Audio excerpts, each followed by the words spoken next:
m'avoir proposé cette conférence. Elle est basée sur un article que j'avais écrit il y a une année, qui est paru en janvier, dans la revue Variance. Alors c'est une revue des anciens élèves de l'ENSAE, donc c'est des économistes statisticiens. L'article est un petit peu ardu. Et puis en plus, il a été écrit un peu un peu spontanément. J'ajoute par rapport à la présentation qu'a faite Edna de moi, que ça fait 4 ans que je suis végane et que d'être végane m'a fait revenir à l'économie parce que j'ai fait d'autres choses entre-temps. Voilà, donc un petit mot sur le titre, parce qu'on m'a fait remarquer que c'était peut-être pas très clair. Qu'est-ce que j'entendais par du vegan? On aurait pu attendre véganisme par exemple. Alors moi j'avais envie de proposer une réflexion sur le avant-après. C'est-à-dire, on est aujourd'hui dans une société carniste, je reviendrai sur la définition, et on passe à une société végane. Et donc, c'est voilà, une culture, c'est un monde vegan qui existe. Donc, je veux voir comment économiquement ça peut se passer. Voilà. On va commencer par une petite vidéo de DataGull. Donc, je ne sais pas si vous connaissez DataGull. C'est une émission de télévision qui passe sur France 5 et c'est aussi une web série. Ils ont une chaîne YouTube. Je vous conseille de regarder ce qu'ils font, c'est toujours très intéressant. Ils ont lancé un crowdfunding pour financer leur réflexion sur la démocratie. Ils font plein de petits films très intéressants et là, c'est sur quand la bouche rit, le monde pleure.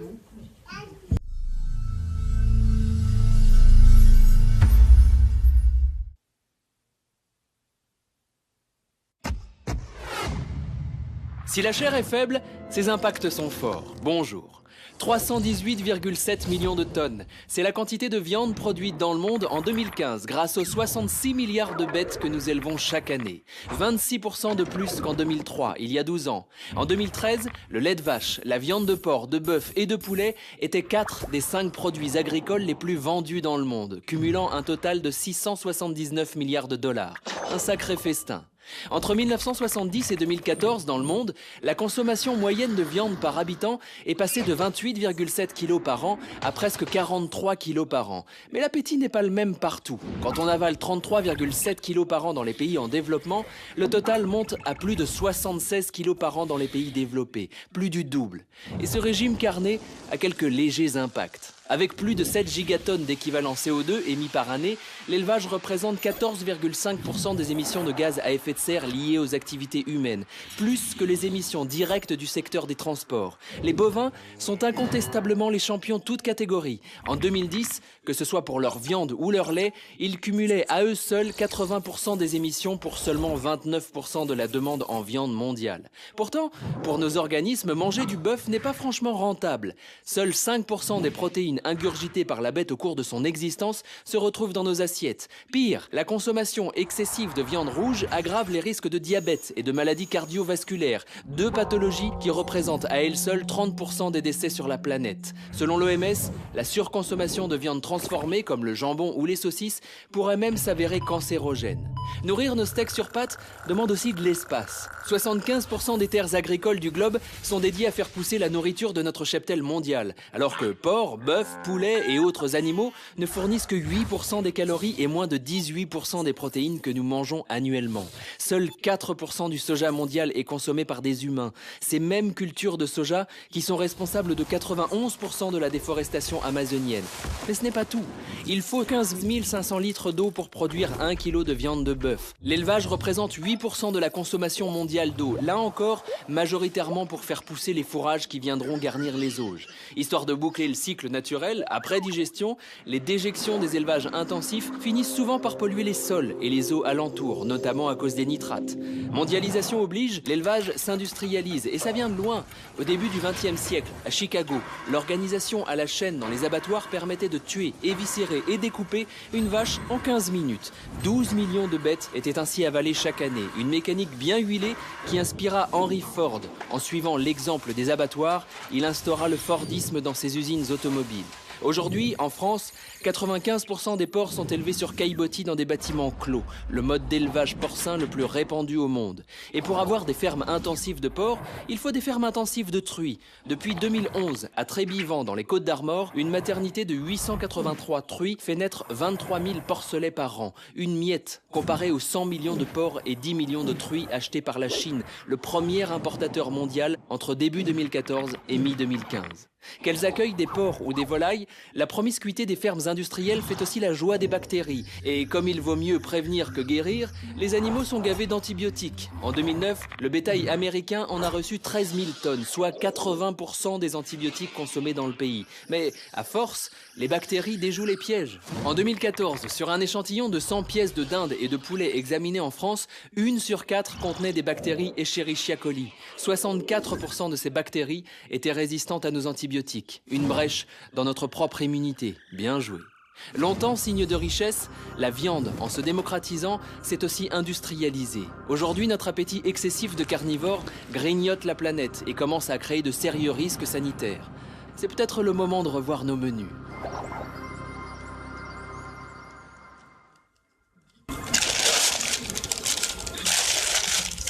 Voilà, donc moi ce que j'aimerais surtout souligner dans ce petit film, c'est l'idée de technologie. C'est-à-dire que donc, l'alimentation carniste, donc alimentation carnée, repose en fait sur une technologie qui paraît complètement dépassée, au moins, si ce n'est aberrante, absurde. C'est-à-dire qu'effectivement, on fait pousser des protéines végétales, on fait ingurgiter à des animaux pour manger des protéines animales. Et en plus, il dit effectivement à un moment que 5% des protéines, seuls 5% des protéines de la bête se retrouvent dans nos assiettes. C'est-à-dire, si vous comparez ça à du chauffage, c'est comme si on chauffait une maison ouverte, quoi. On produit beaucoup de protéines et en fait, il y en a peu qui viennent jusqu'à nous. Il y a une déperdition énorme, donc technologiquement, c'est vraiment complètement aberrant. Et on va parler beaucoup de technologie, d'innovation et donc d'économie. Alors, on y va. Je suis partie sur l'idée du rêve vegan. Donc, on a un rêve qui est effectivement de mettre fin à l'exploitation des animaux, j'ai précisé non humains. C'est souvent lié pour certains mouvements. Il y a notamment un mouvement qui s'appelle Libération animale, Libération humaine. Donc voilà, donc on imagine un monde où les animaux auraient le droit de vivre comme, a priori, n'importe quel terrien pourrait y prétendre. Alors, j'ai précisé que ça faisait très peu de temps que j'étais végane. J'ai une connaissance très parcellaire de toute la littérature qui entoure ce mouvement qui est assez ancien. Donc je vais assez peu parler de ça parce que je ne suis pas du tout investie pour ça. Mais en tout cas, juste, je rappelle deux, trois petits mouvements. Donc le mouvement sociétal, le véganisme, c'est un mouvement de transition. Donc on distingue, je remets un tout petit peu les choses au clair, les végétariens qui ne mangent plus de chair animale, que ce soit des animaux terrestres ou des animaux marins. Ensuite, vous avez les végétaliens qui vont également ne pas manger de produits animaux, c'est-à-dire le lait, tout ce qui dérive du lait, les yaourts, le fromage, etc., les œufs et le miel.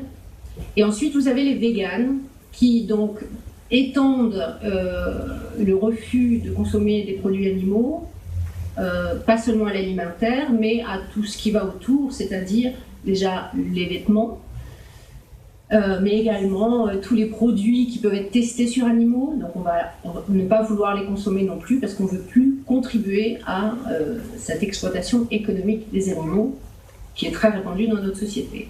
Donc ça, c'est plutôt un mouvement sociétal. À côté de ça, je parle sur le contrôle d'Edna. Il y a un mouvement philosophique qui serait l'animalisme, qui effectivement considère que les animaux ont le droit de vivre sur cette terre et qui vont défendre ce droit et défendre leur bien-être jusqu'à leur donner des droits, d'être reconnus, le droit de vivre. Et enfin, il y a également un mouvement politique qui s'appelle l'antispécisme. Alors, le spécisme, qu'est-ce que c'est? Je vais préciser. Le spécisme, c'est parallèle à ce qu'on appelle déjà le sexisme ou le racisme. Donc, le sexisme, c'est la discrimination sur le genre. Considérer qu'il y a une hiérarchie entre les hommes et les femmes. Le racisme, c'est de discriminer les humains sur la race. On considère qu'il y a des races qui sont supérieures, des races différentes, enfin voilà. Bon.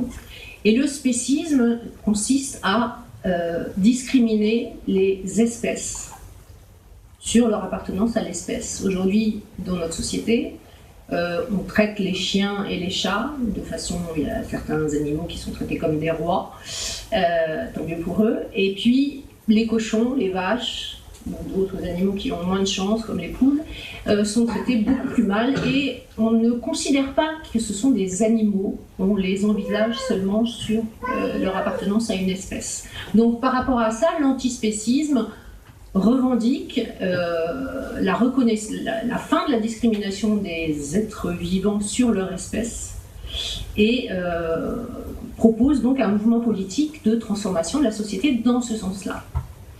Alors, personnellement, j'adhère totalement à ça. Il y a beaucoup de courants différents. Hein. On n'est pas du tout homogène dans tous ces mouvements-là.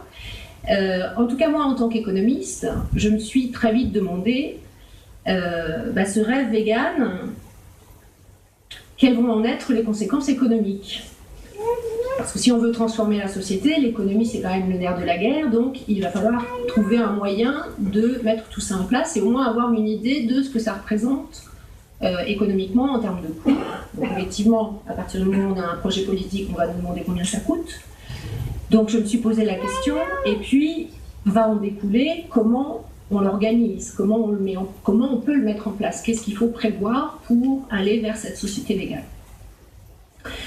Alors, je précise que ma réflexion, elle est vraiment en cours, c'est-à-dire que je vais apporter plus de questions peut-être que de réponses, en particulier sur comment on l'organise. Mais voilà, ma réflexion, elle part de mes travaux de recherche quand j'étais en thèse, parce que j'avais travaillé sur le développement économique et l'innovation. Et pour le coup, il me semble que le véganisme... Alors je dis plus le véganisme parce que comme c'est un mode de vie, c'est vraiment ce qui va avoir un impact direct sur le comportement des consommateurs et sur l'offre de biens qui va apparaître dans la société.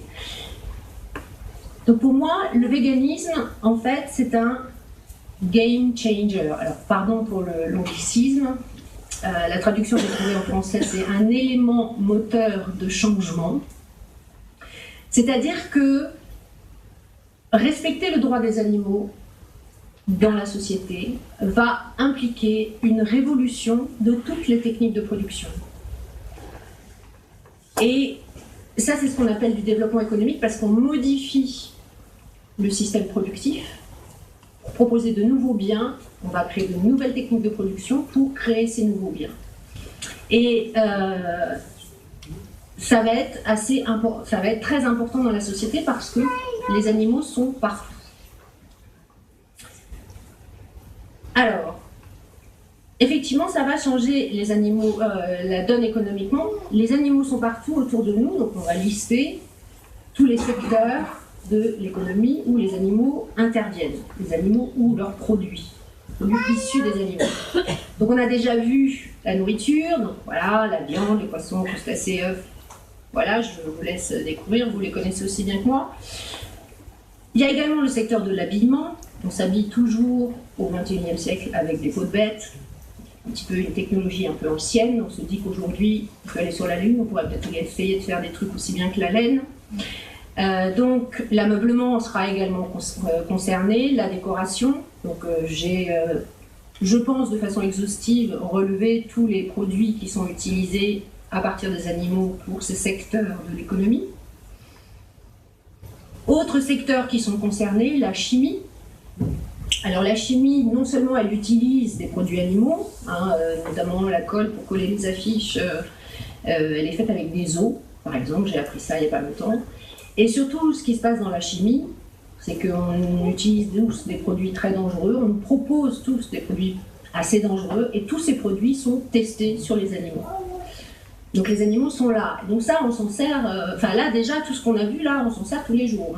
Que ce soit des trucs pour nettoyer le four, pour faire la vaisselle, les cosmétiques, autre secteur effectivement qui utilise beaucoup les animaux, que ce soit pour faire les produits, que ce soit la cire d'abeille ou d'autres produits animaux, mais également il y a de l'expérimentation pour tester sur les animaux la dangerosité, la sensibilité aux yeux, on utilise beaucoup de lapins, etc.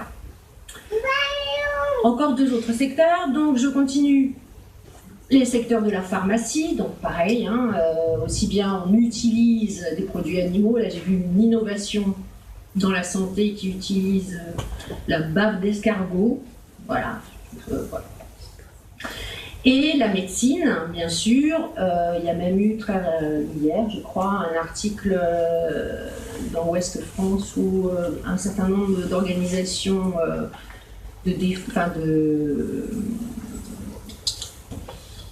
genre Téléthon, toutes ces organisations qui veulent pousser la recherche sur des maladies un petit peu particulières ont demandé au gouvernement de informer mieux le public sur les tests faits sur animaux, en disant que les chercheurs ne torturaient pas les animaux. Et enfin, dernier secteur, les loisirs. Donc là, vous voyez bien de quoi je parle. Donc le spectacle, ça va de la corrida au cirque, en passant par les delphinariums, etc. Le sport, il y a bien sûr l'équitation. Je n'en vois pas forcément d'autres, mais en tout cas, dans ce domaine-là, il y a surtout les paris. Là, ça fait beaucoup d'argent, beaucoup d'argent. Et les autres activités récréatives, je n'ai pas inventé le terme, c'est le terme qui est utilisé dans les statistiques françaises. Donc dans les activités récréatives, il y a bien sûr la chasse, la pêche, voilà. Alors, économiquement, tout ça c'est énorme en termes de marché. Et nous, ce qu'on veut, on veut tout remplacer. On veut remplacer tout ce qu'il y a là par des produits qui n'utilisent pas d'animaux. Donc ça va nous obliger non seulement à proposer des nouveaux produits, mais aussi des nouvelles techniques de production, des nouvelles techniques, par exemple, de tests de dangerosité. En plus, ces technologies, elles existent. Donc tout ça, c'est prêt. Il suffit juste qu'il y ait une demande ou peut-être une aide de l'offre pour que ça avance. Alors, je vais prendre un premier exemple pour qu'on aère un petit peu ces réflexions un peu austères. Donc là, ça concerne la nourriture. Alors, je suis désolée, c'est en anglais. Mais j'espère que vous allez comprendre, c'est une boucherie végane.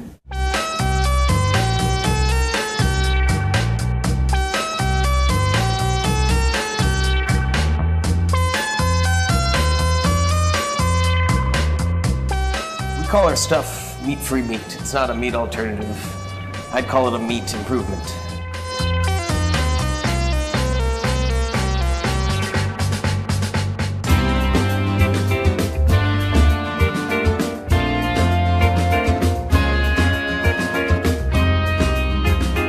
Gail was in college, and I called him one day and I said, "Hey, you should quit college and open up a vegan butcher shop with me." I was on my way out anyway. Yeah.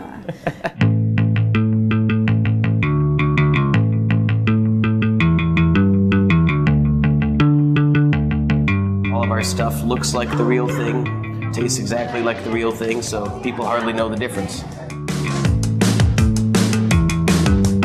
A lot of our meats are wheat-based. It's a high-protein wheat flour. It's about 95% protein, 5% carbohydrate.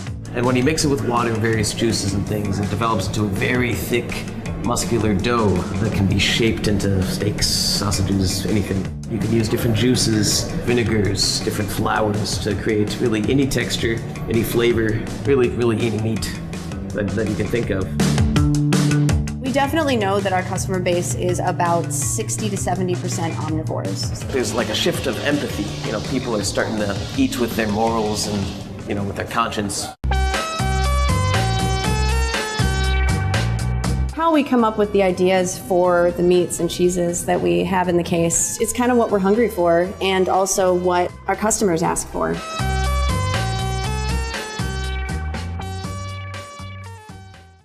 Alors, juste une petite précision, hein, il s'appelle les bouchers herbivores et à un moment elle explique effectivement plus de la moitié de sa clientèle est en fait omnivore.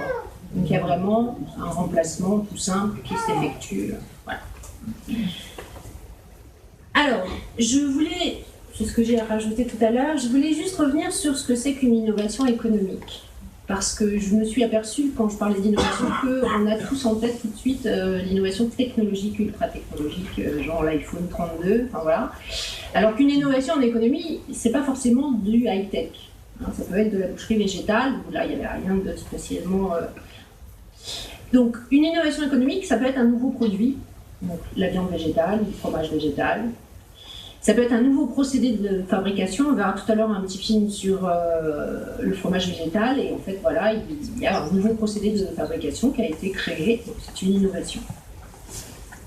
Et puis, une nouvelle technique ou une nouvelle technologie.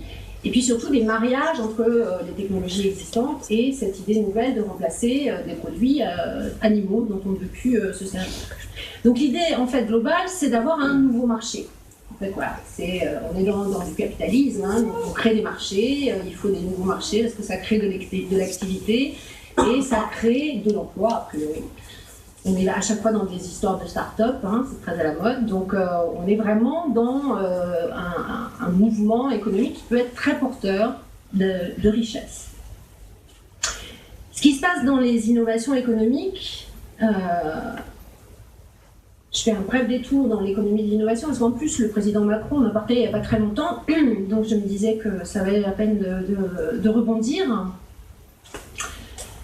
Il a parlé de la destruction créatrice de Schumpeterienne. Donc il se référait à un économiste qui a écrit dans les années 1920, à propos justement de l'innovation, du développement économique lié à l'innovation. Et effectivement, il a parlé de ce phénomène de la... Alors moi je ne dis pas destruction créatrice, mais je dis création destructrice. Alors c'est pas de la sémantique quand même, c'est-à-dire que par rapport à ce que dit le président Macron d'accélérer la destruction créatrice, enfin je trouve que dans l'ordre des mots, on a bien le sentiment qu'on casse tout ce qui existe et puis on verra bien ce qui sort. Là, dans notre démarche, enfin, dans ma démarche à moi, je dis, moi je veux aller vers ce monde, donc je veux créer par là, et donc je vais regarder qu'est-ce qu'on va détruire pour aller là. Donc c'est quand même un tout petit peu plus constructif, parce que finalement la destruction créatrice, il suffirait de faire de la guerre, et puis là on détruit, et puis hop, après on recrée. La seule chose c'est quand on fait la guerre, on détruit des immeubles et ça casse la honte. Donc c'est pas exactement le sujet. Donc moi je parle de création destructrice. Alors ce qu'il faut bien entendre, ce sur quoi j'aimerais insister, c'est que évidemment ce mouvement de transition vers une société végane va détruire des secteurs. Et il y en a qu'on souhaite détruire, en particulier la filière viande, on ne veut plus qu'elle existe, donc elle va être détruite. Donc il va y avoir des actifs qui vont, du capital, des entreprises, du matériel qui va être inutilisable, puisqu'à priori ils vont ne plus pouvoir, par les forces du marché ou par des décisions réglementaires, ne plus pouvoir les utiliser. Et il va y avoir des emplois, bien sûr, qui vont donc d'un seul coup disparaître. L'idée, c'est que dans le cours de la créativité, on va créer d'autres emplois, d'autres entreprises, donc du coup, on peut faire transiter les ressources économiques d'un secteur à l'autre. Voilà. Alors, Joseph Schumpeter distinguait des innovations mineures et des innovations majeures, mais je ne vais pas trop insister là-dessus. On va plutôt reprendre le problème crucial qui est de savoir combien ça coûte et comment, qu'est-ce qui va être détruit et qu'est-ce qu'on va pouvoir créer. Parce que c'est vraiment cette opposition-là qui est importante pour savoir si ça vaut la peine d'aller dans cette direction. Alors pour faire ça, me demander combien ça coûte de passer de la société aujourd'hui à une société végane.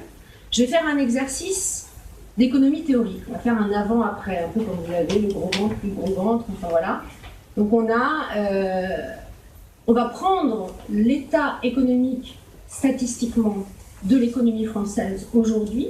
Alors, en l'occurrence, ce sera plutôt 2014 parce que le temps de faire les statistiques a toujours un petit peu de retard. Et on va décider de faire un choc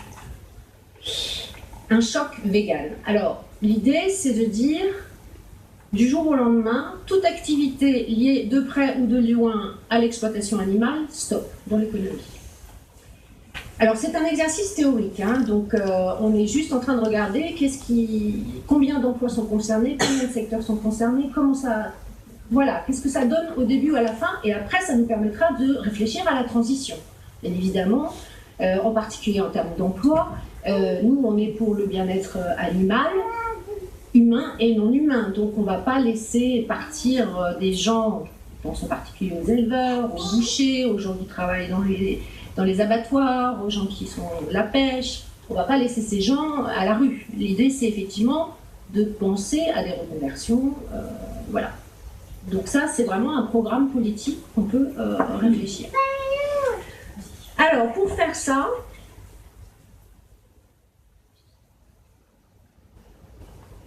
pardon, une seconde. Pour faire ça, donc, on va regarder une photocopie de l'économie française. Donc, je vais me baser sur la nomenclature des activités françaises, la NAF, qui est fournie par l'INSEE. Alors, toutes les statistiques que j'ai utilisées pour l'exercice que j'ai fait sont des statistiques publiques. Vous pouvez les trouver sur le site de l'INSEE. Alors, il en manque. Je reviendrai là-dessus tout à l'heure. Donc, là, ça va être un petit peu ardu. En plus, j'ai pas forcément des grandes qualités d'infographiste, donc après, de ta gueule, ça va être beaucoup plus austère. Mais accrochez-vous, ça va pas être trop long. Alors, l'économie française, on peut la séparer en 3 grands secteurs. Il y a ce qu'on appelle le secteur primaire, qui lui s'occupe des ressources, d'aller chercher les ressources. Ensuite, on a les industries manufacturières, c'est ce qu'on appelle le secteur secondaire, donc c'est un secteur intermédiaire en fait, hein, on ne va pas directement nous, en tant que consommateur final, avoir un lien avec les industries manufacturières, c'est plutôt, il y a des entreprises qui vont être entre ces entreprises-là du secteur manufacturier et nous, vous allez comprendre tout de suite. Et enfin, 3e grand secteur, c'est le secteur des services. Donc on va détailler tout ça. Alors je commence par le secteur primaire. Voilà les 5 secteurs importants du secteur primaire. Alors quand je parle de secteur en économie, hein, c'est des entreprises qui ont le même type d'activité et qui sont regroupées statistiquement donc, dans une case. D'accord ? C'est juste pour bien séparer les différentes activités et avoir une idée de comment circulent en fait les biens entre les différentes entreprises, entre la création et le consommateur final. Alors comme vous voyez sur ces phrases-là, j'ai mis des couleurs. Alors les premières industries du secteur primaire, c'est l'industrie extractive et l'exploitation forestière. Donc je les ai mises en bleu, pourquoi ? Parce qu'a priori, il y a assez peu de liens avec les animaux. Il y a peut-être encore quelques ânes ou quelques animaux qui vont aider pour aller chercher des minerais, des choses comme ça. A priori, en France, je pense que c'est plus le cas. Et en tout cas, si jamais c'est le cas, c'est vraiment économiquement, ça ne représente rien du tout. On est bien d'accord. L'exploitation forestière, même remarque, mais en tout cas, bon, dans mon exercice, je considère que c'est loin. L'agriculture, je l'ai mis en vert. Parce que je pense que l'agriculture va bénéficier d'une transition vers un monde vegan. Pourquoi ? Parce que on va manger végétal, et on ne va pas seulement manger végétal, on peut aussi trouver des alternatives végétales au textile. Donc, et sans doute plein d'autres choses qu'on n'a même pas encore imaginées. En tout cas, je pense qu'il y a une possibilité de relocalisation d'activités de production de textiles dans l'agriculture française, à côté, bien évidemment, d'un redéveloppement de production de maraîchage, etc., qui, à mon avis, sera favorable à l'agriculture dans son ensemble. Maintenant, en termes de destruction, il ne faut pas oublier effectivement qu'aujourd'hui, il y a quand même une grosse partie, il le disait dans le DataGull, mais c'était une donnée mondiale, il y a une grosse partie des cultures aujourd'hui qui sont faites en France qui servent à nourrir les animaux. Donc si on arrête l'exploitation, la production animale, on va ne plus avoir autant besoin de cette production de céréales destinée aux animaux, et donc du coup là, il y aura un effet négatif. Donc vous voyez, il y a toujours ces deux effets qui sont en balance. Enfin, le dernier secteur, c'est production animale, chasse, pêche et aquaculture. Donc, là, clairement, c'est en rouge. Donc, vous comprenez bien que, en fait, ça, on a envie que ça disparaisse. Donc, c'est de la destruction entière. Donc, on verra tout à l'heure. Enfin, non, d'ailleurs, on va le voir tout de suite. Je vous ai mis juste quelques chiffres. En fait, je voulais surtout insister sur l'emploi. Voilà, on a en agriculture 324 000 unités de travail annuelles, UTA. Donc en fait, c'est une façon de comptabiliser, de façon à pouvoir comparer avec des gens qui travaillent toujours à temps plein.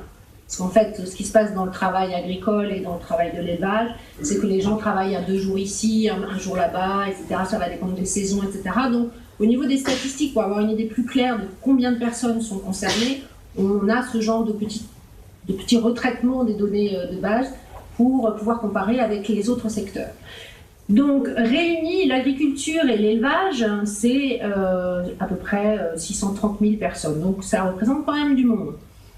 Et donc, il faudra effectivement être particulièrement vigilant sur la façon dont on peut faire l'accompagnement de la transition de l'emploi dans ces secteurs. Sachant qu'il y a quand même un effet positif d'un côté dans l'agriculture, a priori, et un effet négatif dans l'élevage, qui est lui complètement évident.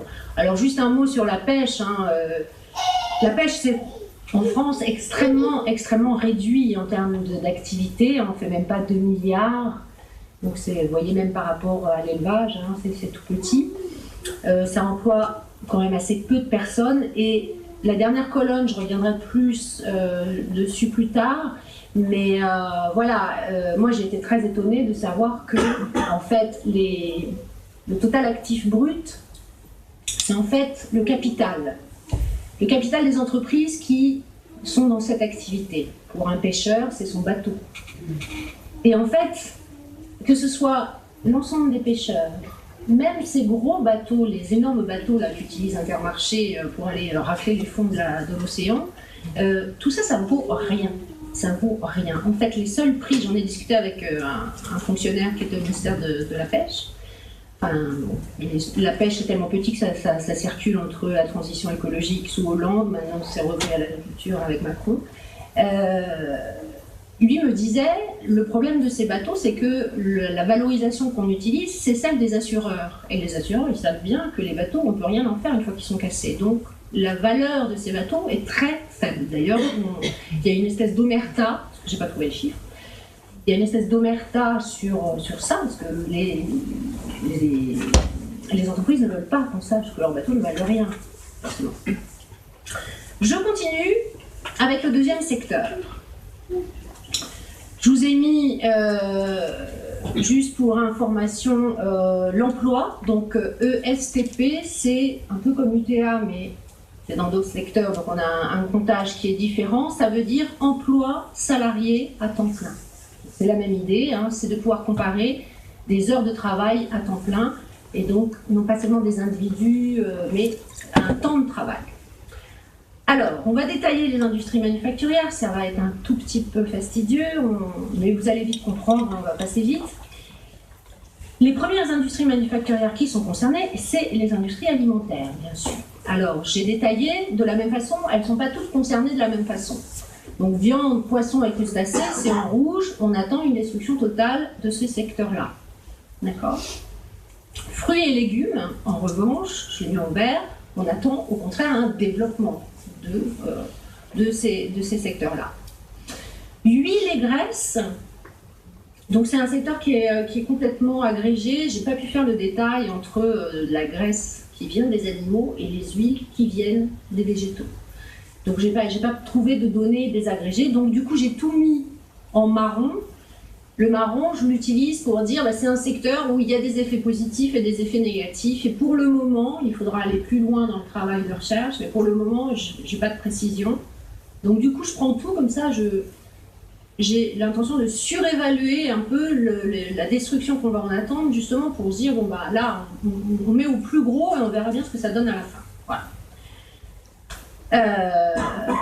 Donc même chose, hein, huile et graisse, il est bien évident qu'il y aura un effet qu'on appelle de substitution, c'est-à-dire qu'on va arrêter de produire des graisses animales et a priori on va les remplacer, les substituer par des huiles végétales, des graisses végétales, on peut même trouver d'autres choses. Voilà. Pour les produits laitiers, de la même façon, je ne les ai pas mis en rouge parce que les produits laitiers, en fait, si on imagine qu'on arrête de produire du lait de mer et que tous les producteurs de produits laitiers deviennent des producteurs de produits laitiers végétaux, c'est juste un changement de matière première. Et en fait, les installations, la mise en brique, par exemple, du lait d'amande, utilise la même machine que la mise en brique du lait de mer. Donc en fait, il ne va pas y avoir une destruction aussi importante que dans la viande et les poissons. Et puis surtout, il va y avoir une diversification des produits. Donc déjà, alors qu'on a 3 laits de mer à peu près qu'on utilise, brebis, chèvre et vache, là maintenant on a déjà lait d'amande, lait de soja, lait d'amarante, voilà, on en a beaucoup. Donc il y a une diversification de produits, donc il y a une diversification de marchés, donc il y a beaucoup d'activités à en attendre. J'ai également mis les aliments pour animaux plutôt plutôt en négatif, donc en marron. Pourquoi ? Parce que, le nombre d'animaux de ferme devrait a priori se réduire, puisqu'on va arrêter de les produire. Et puis, en allant même plus loin, dans les animaux pour animaux, il y a aliments pour animaux de ferme. Donc là, il y a une baisse a priori de la quantité, donc il va y avoir un impact très négatif sur ce secteur-là. Et l'autre aspect, c'est aliments pour les animaux de compagnie, comme on dit, les chiens et les chats en particulier. Et la plupart des véganes essayent effectivement de transformer également leurs animaux de compagnie en véganes. Donc il va y avoir sans doute également une création là mais ça c'est probablement à beaucoup plus long terme. Mais il y a un moment, de toute façon, si on arrête de produire de la viande, il n'y en aura plus non plus pour les chats et les chiens. Donc voilà. Alors dans les autres, j'ai pas voulu charger. Dans les autres, il y a en particulier le traitement des graines. Il y a la boulangerie, la pâtisserie. Alors là aussi, je prétends que c'est en verre. Pourquoi ? Parce que de la même façon, faire cuire des gâteaux véganes ou des gâteaux avec du lait et des œufs, ça utilise les mêmes fours, ça utilise les mêmes boulangeries. Enfin, en termes de capital, en termes même d'emploi, il suffit juste de former le pâtissier à travailler avec de l'aquafaba, cette nouvelle façon de faire monter des blancs en neige, qu'on fait avec du jus de pois chiche. Je ne sais pas si tout le monde connaît cette technique, qu'on pourra développer tout à l'heure. Et voilà, donc il n'y a vraiment pas de destruction ni d'emploi, parce qu'il suffit juste de former les gens et ils peuvent continuer à exister, à exercer leur activité dans une économie végane. Et il n'y a pas de destruction de capital, de matériel, parce que on utilise toujours les mêmes. Donc là, il y a des effets positifs à attendre également. Je continue, alors là je déroule comme c'est inscrit dans la nomenclature. Donc il y a les boissons, alors là dans les boissons il y a beaucoup d'alcool, il n'y a rien de laitier, tous les laitiers sont dans les produits laitiers, donc là les boissons c'est alcool, et surtout les jus de fruits et les jus de légumes sont là. Donc en fait, bien évidemment, on s'attend à des effets positifs, même si effectivement sur l'alcool, on sait qu'on utilise de la caséine ou du blanc d'œuf, mais voilà, ça c'est très facilement remplaçable, ça ne va rien coûter du tout aux producteurs d'alcool de changer de technique, c'est juste un changement d'ingrédients. Le tabac, c'est complètement à part, c'est en bleu, de toute façon on n'a pas les chiffres, donc comme ça c'est fait. Les secteurs suivants, c'est, j'en ai déjà parlé, textile, habillement, cuir et chaussures. Donc là, évidemment, je l'ai mis en marron, comme on l'a vu tout à l'heure. Il y a le cuir qui va disparaître, mais qui va être remplacé par d'autres cuirs qui existent d'ores et déjà, qui sont en train d'être mis au point. Et donc, il y a des effets positifs et des effets négatifs qui vont se mettre en place. Et donc je les mets en marron. Les chaussures, même chose. Même si la production en France n'est pas énorme, voilà, on va simplement changer la production de chaussures de cuir en chaussures d'autres cuirs qui seront végétaux, d'autres matières également, qui existent déjà. L'habillement, même remarque, les textiles, même remarque, et comme je disais tout à l'heure, dans les effets positifs dans ces trois secteurs-là, c'est qu'on peut même éventuellement penser à des relocalisations de production, je pense aux chambres par exemple, ou des nouvelles techniques de production. Moi j'ai notamment en Espagne découvert des écharpes en bambou, en tissu de bambou, c'est un tissu magnifique, et voilà, ça ne demande qu'à se développer pour remplacer la soie, parce que c'est très proche, et très beau, et très agréable à porter. Je continue avec tous ces secteurs, j'espère que je ne vous ai pas complètement perdu. Bois, papier, carton, imprimerie, rien à voir avec les animaux, donc on ne compte pas. Alors maintenant, on arrive sur les industries chimiques et les industries pharmaceutiques. Alors eux, ils sont très concernés. D'ailleurs, je voudrais juste rappeler ce qui passait dans le DataGull tout à l'heure. À un moment, il parle de 13 000 litres, non 13 000, je ne sais plus l'unité, mais il y a 13 000 de quantité d'antibiotiques qui sont injectés dans les animaux. S'il y en a qui sont très intéressés par la société carniste, quand même, c'est bien les pharmaciens. Donc, voilà. Plus que les éleveurs, à mon avis. Donc voilà, eux effectivement, ils risquent d'être remis en cause. Alors en même temps, ça ne va pas tout remettre en cause, mais il va falloir, si on les oblige à passer à des techniques de test et d'expérimentation qui soient faites par des algorithmes, et les technologies sont prêtes. Alors je ne suis pas une spécialiste, mais je suis ce qui est dit par Antidote, par ces associations qui défendent le passage à des techniques d'expérimentation un peu plus modernes, un peu moins barbares. Eh bien, je pense que ça va leur coûter un tout petit peu plus cher que les animaux. Et donc, il faudra qu'ils s'adaptent. Et je pense que ça va aussi, ça j'en suis absolument convaincue, si on passe à des tests comme ça de dangerosité sur les produits, avec des techniques algorithmiques, ça veut dire que c'est pas caché dans leur labo. Ça veut dire qu'on peut les contrôler. Et donc ça veut dire que sur la dangerosité des produits qu'ils nous fournissent, que ce soit dans la chimie ou dans la pharmacie, on aura un regard un peu plus démocratique. Et je pense que ça, c'est bien pour tout le monde. Je finis. Alors, des industries manufacturières, il y a 32 secteurs. Alors, bon, j'ai pas tout mis en bleu, il y en a beaucoup. Il y a l'industrie automobile, par exemple. Il y a la métallurgie, donc que des choses qui n'ont rien à voir avec les animaux, donc je vous ai pas fait tout le détail. J'ai rajouté les quelques secteurs qui, à mon avis, sont concernés par un passage à une transition à une société végane. C'est effectivement la fabrication des machines, équipements. Alors, qu'est-ce qu'il y a là-dedans? Il y a les machines à traire, il y a les écrémeuses, bon voilà. Même chose, il va y avoir des choses qui vont être détruites, et puis probablement on va avoir d'autres machines qui vont se créer. Je reviens sur l'Aquafaba par exemple. L'Aquafaba, c'est, je prends une petite parenthèse pour sortir des chiffres, enfin des chiffres, des stats. L'Aquafaba, c'est du jus de pois chiche qui sert maintenant à monter en neige pour faire des meringues, pour faire des gâteaux, donc qui remplace les blancs en neige. Alors ça a été découvert de façon tout à fait pas par hasard, parce qu'en fait la personne l'a cherché. Donc je crois que c'est un chanteur d'opéra qui est devenu vegan et qui a dit moi je veux bien être vegan, mais jamais sans mon huile flottante. Les flottantes, c'est fait avec des blancs. Donc il a cherché, il est allé voir du côté de la cuisine moléculaire, et effectivement il s'est rendu compte que le blanc d'œuf ce n'est jamais que de l'eau et des protéines. Et en fait le jus de trempage du pois chiche ou du haricot ou du flageolet, c'est de l'eau et des protéines. Et si vous les battez, alors des fois il faut rajouter un peu de gomme de gare ou des choses pour stabiliser, mais en tout cas ça fait des blancs de neige qui fonctionnent très bien.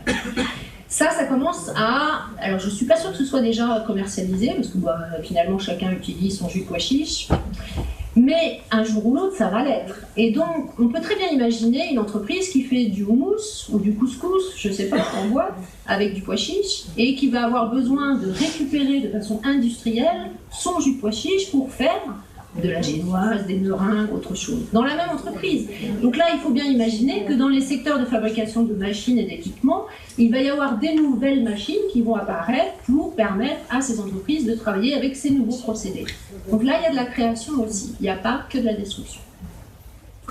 Autre matériel de transport, eh bien évidemment, vous pensez tous aux bétaillères, donc a priori, il y en aura moins. Mais dans autre matériel de transport, vous imaginez bien que les bétaillères, c'est un tout petit bout des autres matériels de transport. Il y en a plein, il y a tous les camions, enfin voilà, il y a beaucoup. Alors bon, sur le matériel de transport et sur le transport, au-delà du véganisme, il va y avoir de la destruction, a priori, si on va vers une société plus écologique. Parce qu'on sait que le transport, c'est quand même le problème. Si on veut généraliser les circuits courts, le matériel de transport et le transport lui-même, ça va de toute façon être détruit. Et puis j'ai rajouté les meubles, effectivement. Alors les meubles, je pense que ce sera plutôt positif, parce que du coup, plutôt que de faire que du cuir, eh bien, ils pourront faire plein de sortes de cuir. Donc on a encore une diversification de produits qui va diversifier le marché, augmenter l'offre, donc plus d'activités. Voilà pour les industries manufacturières. Dernier slide, c'est bientôt fini. Les services, donc le troisième grand secteur de l'économie française. Même chose pour mémoire, j'ai mis l'emploi. Alors, si vous vous souvenez, les industries manufacturières, c'était 2,7 millions d'emplois à temps plein. Dans le secteur primaire, pour l'agriculture et l'élevage, on était à 600 000, donc on n'est pas exactement dans les mêmes catégories. Et là, sur les services, c'est 9 millions, presque 10 millions. Donc on est quand même dans des secteurs qui sont beaucoup plus importants, économiquement parlant. Le poids économique est beaucoup plus fort, beaucoup plus important. Donc là, j'ai fait un petit peu plus vite. Donc dans tous ces services, il y a énergie, eau, déchets, la construction, le commerce et réparation des automobiles et des motos. Je l'ai mis de côté. Alors évidemment, il y a du cuir dans les voitures qui va être transformé, mais c'est pas tant dans ces secteurs-là que ça va se jouer, parce que eux, en fait, ils récupèrent les fauteuils en cuir de leurs équipementiers. Donc c'est plus les équipementiers qui seront concernés pour changer le cuir qu'ils vont utiliser pour faire leurs fauteuils. Donc ça, c'était plus dans les fabrications de ce qu'on a vu avant, dans les industries manufacturières.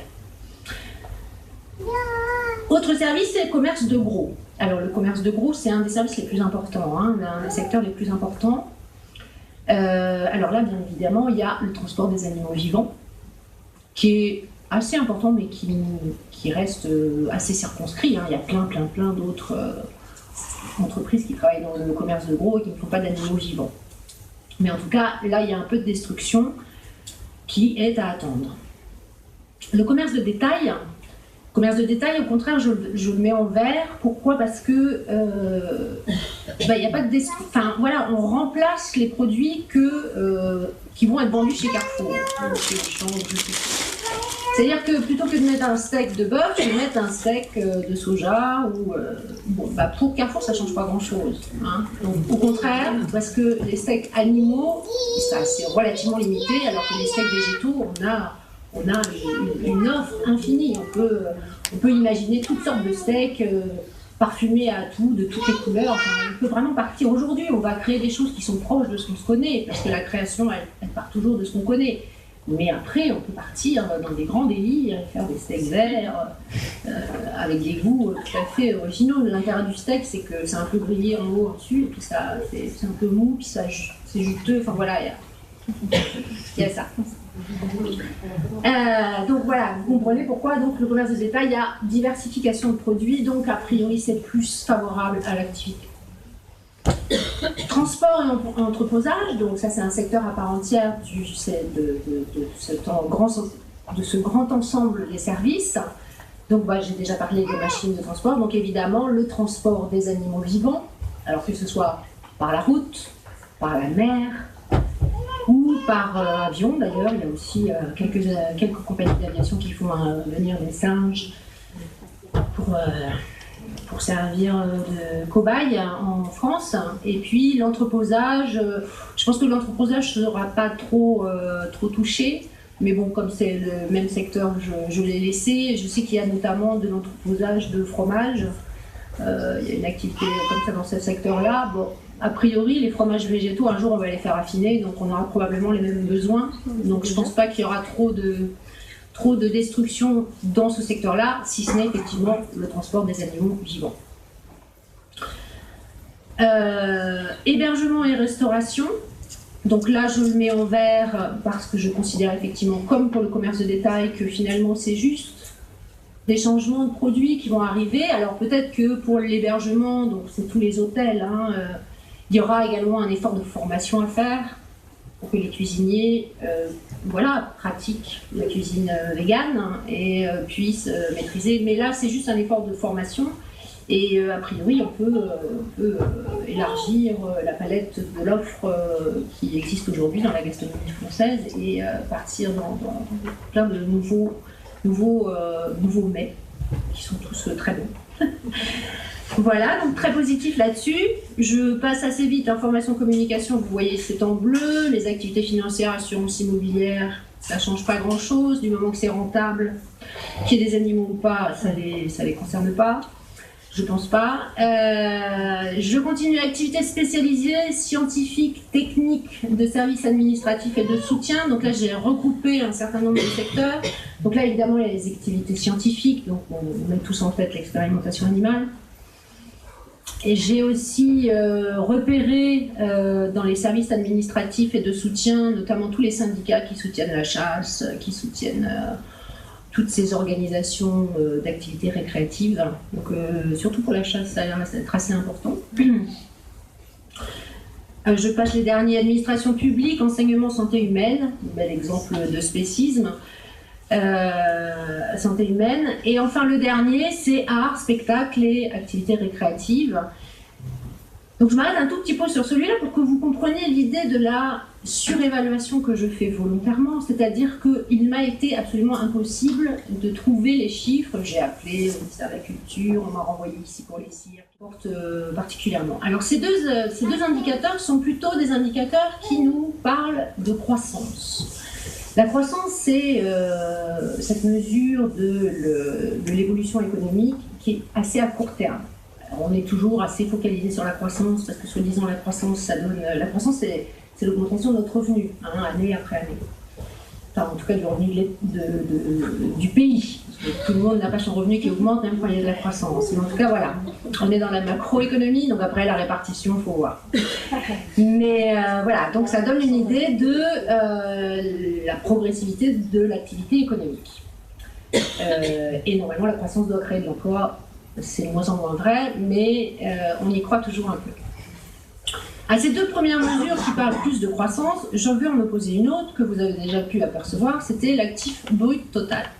L'actif brut total, donc je reprécise, c'est effectivement le capital des entreprises. Alors ça peut être des brevets. Je prends un exemple, Kodak. Kodak, c'était une très grande entreprise qui fonctionnait très bien du temps de la photo argentique. Voilà, Kodak, tout le monde avait ses pellicules Kodak, etc. On est passé à la photographie numérique. Kodak a absolument pas réussi à s'adapter à ce changement de technologie et la firme a fini par faire faillite, elle a disparu. Donc tous les brevets qu'elle avait déposés ne valent plus rien. Toutes les machines qu'elle avait, tout le capital, les bâtiments de ses services administratifs, ses usines, etc., tout ça, ça valait plus grand-chose. Voilà. Donc, quand on appréhende comme ça un phénomène de développement économique qui fait intervenir des innovations où il y a de la destruction et de la création, en fait, c'est pas tant l'activité et l'emploi qui comptent, parce qu'on sent bien qu'on va substituer les produits, donc du coup, il va y avoir des emplois. Quelqu'un qui vendait de la boucherie carniste peut devenir un boucher végétal. Là, il n'y a pas de problème. Mais par contre, ce qui est important dans la destruction, c'est effectivement ce capital qui ne va pas pouvoir être réutilisé. Je prends l'exemple simple des abattoirs. Si on détruit, si on décide qu'on ne se sert plus des abattoirs, ben qu'est-ce qu'on fait de ces bâtiments? Ils vont forcément perdre de la valeur. On pourra éventuellement les transformer en friches culturelles, je ne sais pas, en musée, j'avais envie de dire un monument érigé en l'honneur de tous ces morts. Voilà, ça pourra devenir culturel, mais clairement, ça n'aura pas la même valeur qu'aujourd'hui. Donc, c'est vraiment cet actif brut total qui est déterminant, en fait, dans la destruction qu'on va attendre de cette transformation de la société. Donc juste pour préciser, je travaille avec des chiffres qui viennent de la base ESAN de l'INSEE, c'est des chiffres de 2014-2015. Pour les animaux, j'ai utilisé des chiffres qui ne sont pas à l'INSEE, je n'ai pas parlé de ça, mais c'est pas grave, qui viennent du ministère de la Culture, c'est une autre base, et ils sont en fait de 2015. Voilà, donc je mélange un peu des chiffres, mais c'est vraiment pas... Méthodologiquement, ça peut être critiqué, mais sur le résultat, ça ne changera pas grand-chose. Alors voilà, un premier petit graphique pour vous montrer donc mes secteurs bleus, tous ceux qu'on a relevés tout à l'heure, ils sont là, je les ai agrégés, ils sont tous là. Pour les 3 indicateurs que je vous ai présentés. Et en rouge, j'ai mis tous les autres, c'est-à-dire il y a les verts, les marrons et les rouges. Parce que pour le moment, je regarde de façon globale qu'est-ce qui se passe. Alors, quand je vous dis que c'est un game changer, que vraiment on va changer la donne et qu'on va toucher beaucoup de secteurs, et ben voilà, en chiffre d'affaires, c'est quand même les 2/3 de l'économie française qui sont concernés. En termes d'effectifs salariés à temps plein, même constat. En revanche, en total, l'actif brut, ce qui va vraiment être détruit, c'est un petit peu moins important. C'est important encore, mais c'est un petit peu moins important. Je rappelle que là, pour le moment, je ne fais pas la distinction entre la création et la destruction. Parce que dans tout ça, il y a de la création. Donc, c'est pas que de la destruction. Mais en tout cas, on va toucher, d'une manière ou d'une autre, des secteurs très importants et une surface économique très importante de l'économie française.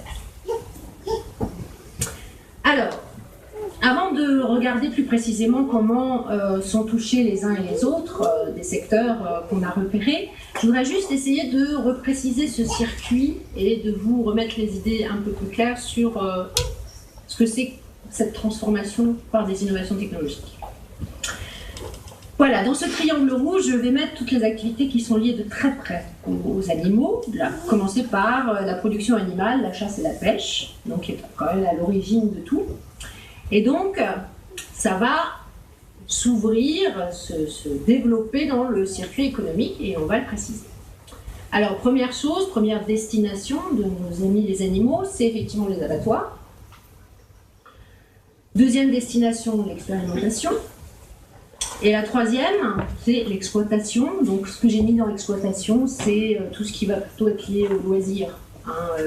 Donc, si j'avais pu avoir les chiffres, je ne les ai pas eu, mais là, il y aurait cirque avec animaux, zoo, corrida, course de chevaux, sport, équitation, la pêche, la chasse, de loisirs, etc., etc. Le tourisme, éventuellement, qui fait des safaris, etc. Tout ça, c'est là. À partir de là, on va alimenter les entreprises du secteur secondaire qu'on a repéré tout à l'heure, donc les industries alimentaires. À partir des abattoirs, j'alimente aussi le textile, habillement, cuir et chaussures. Je vais également alimenter la chimie, un peu moins important. La chimie et la pharmacie, c'est plutôt alimenté par l'expérimentation. Et enfin, l'exploitation, elle alimente cette activité artistique, sportive et récréative. Donc ça, c'est le premier étage. Ensuite, je vais alimenter à partir des industries alimentaires, la restauration et l'hébergement, le commerce, même chose pour le textile, habillement et cuir et chaussures, voilà.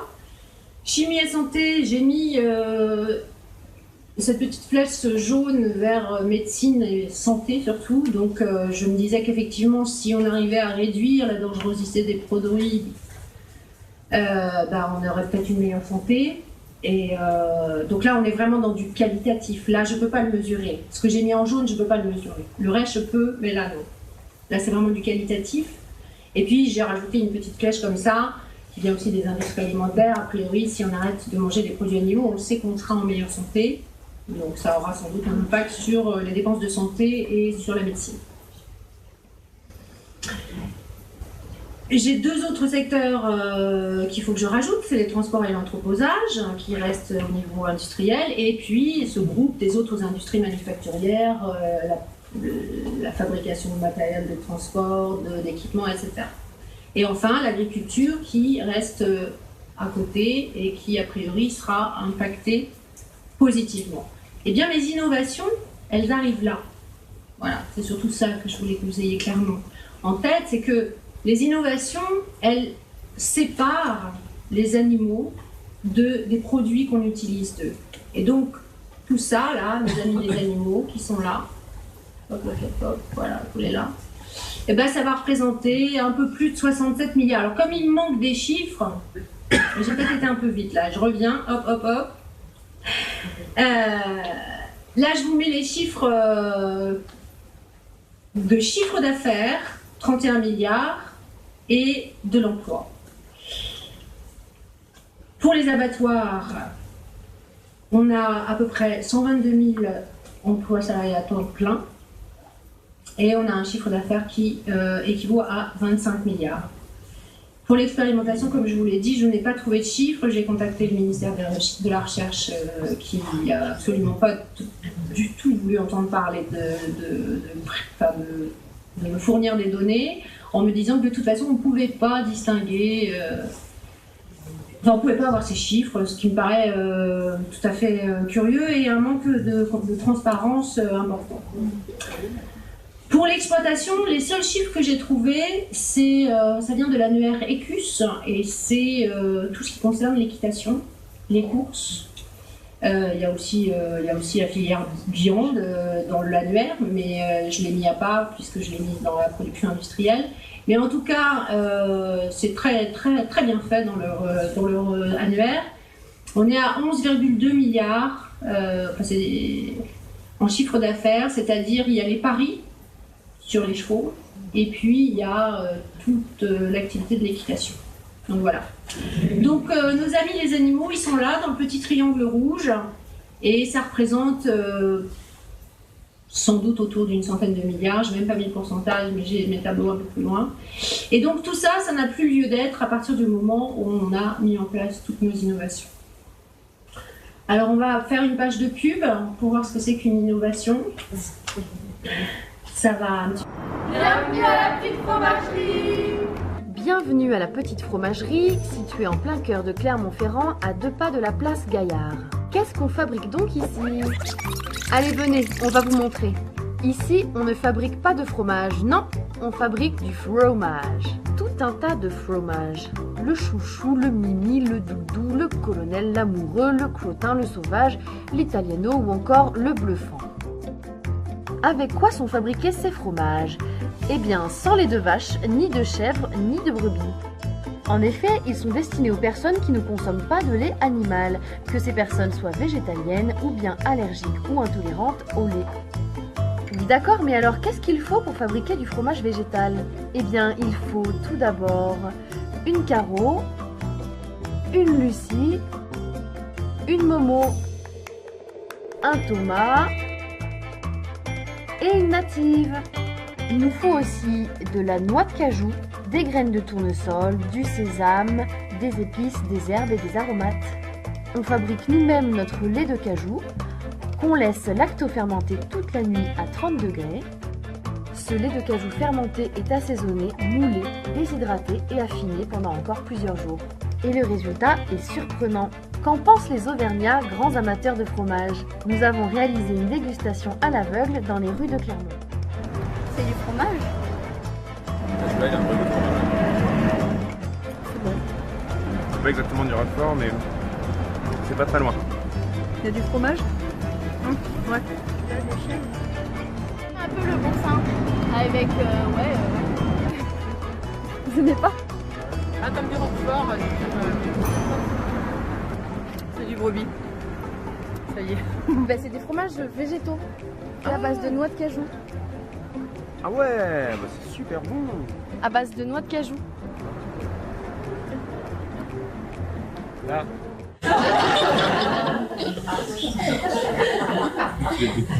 Bon, on aurait aimé pouvoir vous proposer des fromages de la petite fromagerie, mais on les a pas eus, donc voilà. Mais voilà, c'est des Auvergnats et c'est une innovation typiquement. Une deuxième innovation, là c'est plus un procédé aussi. Alors c'est en anglais aussi, mais je pense que vous allez comprendre.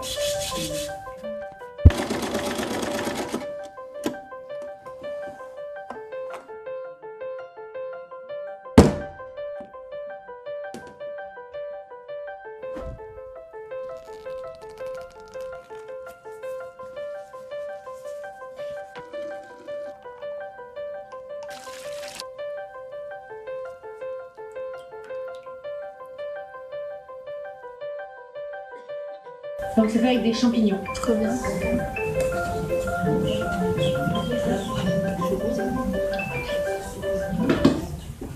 Alors voilà, c'est MikoWorks, c'est une entreprise chinoise, je crois, en tout cas asiatique. Et elle explique, si vous tapez MikoWorks, il y a plein de... Là j'ai pris le plus court, parce que je voulais pas non plus... Comme ça en plus c'est en anglais, donc... mais en tout cas elle explique que le morceau, le grand là, le grand morceau que vous voyez, en fait, il est fait en 2 mois, et c'est la taille d'une vache. Donc voilà, en termes de procédé de fabrication, on surpasse complètement la production de cuir. Alors en plus en termes de pollution, le cuir c'est une aberration aussi. Alors maintenant, sur les champignons, on peut aussi discuter, voilà, surtout je sais qu'il y a quelques véganes qui considèrent que les champignons, c'est pas du végétal les champignons, c'est encore un autre règne, on n'en connaît encore rien du tout, donc il est possible que ce soit une autre forme d'exploitation et qu'un jour on se pose la question de là. En même temps, on n'a pas construit Rome en un jour, bon voilà. Pour votre information, bon, j'ai pris ça parce que c'est le petit film que j'ai trouvé le plus pratique, le plus court, etc. Mais il y a plein d'autres techniques qui sont d'autres techniques ou technologies toujours plus difficiles qui sont mises au point. Donc notamment il y a une conférence TEDx où la personne explique qu'elle fait du cuir à partir de cellules de peau de vache. Alors l'animal est vivant, mais ça ne fait pas de mal du tout de lui prendre des cellules. Alors il y a quand même un petit peu de discussion là-dessus, mais voilà, c'est de la production de cuir apparemment très pratique. C'est-à-dire il choisit les couleurs, la texture, l'épaisseur, la souplesse, il fait absolument ce qu'il veut et ça se fait en fait dans des brasseries. Donc c'est absolument pas polluant et je crois qu'en termes de vitesse, enfin de rentabilité, ça va effectivement très vite et ça va sans doute être commercialisé. Donc oui, c'est un américain. J'ai vu passer également, alors il y a le Pignatex, donc ça c'est du cuir qui est fait à partir d'ananas. Moi j'ai déjà des chaussures en Pignatex, c'est une matière assez chouette. Bon, il y a probablement plein d'innovations à faire encore sur le produit lui-même, on est au début, donc voilà. Et puis j'ai vu passer aussi un cuir de vigne qui apparemment a démarré en Italie. Donc vous voyez, quand je parlais de relocalisation de production et d'opportunités de développement pour les agriculteurs et peut-être même les éleveurs qui vont peut-être diversifier leurs activités, il y a vraiment matière. Voilà. Un dernier petit film. La réaction des enfants elle est assez extraordinaire. Donc voilà, donc là c'est l'association de notre contrainte de production ne plus exploiter les animaux qui peut s'associer avec des nouvelles technologies. Donc on a un champ absolument phénoménal à explorer de ce côté-là aussi. Alors ça c'est les premiers, c'est des balbutiements, les hologrammes ne sont pas très beaux, voilà, mais je pense qu'on peut très bien imaginer de la capture avec vidéo dans le lieu même où habitent les animaux sauvages. Simplement on met une caméra, on voit comment ils vivent, après on pourra discuter de savoir si on peut regarder les animaux vivre. C'est comme si on mettait une caméra chez nous en disant ben voilà comment Verly vit chez elle. Bon, ça peut se discuter quand on fait de l'antispécisme, on peut peut-être aller jusque là. Mais en tout cas, on peut développer, si on imagine qu'on les crée complètement dans le virtuel, on peut imaginer de les toucher.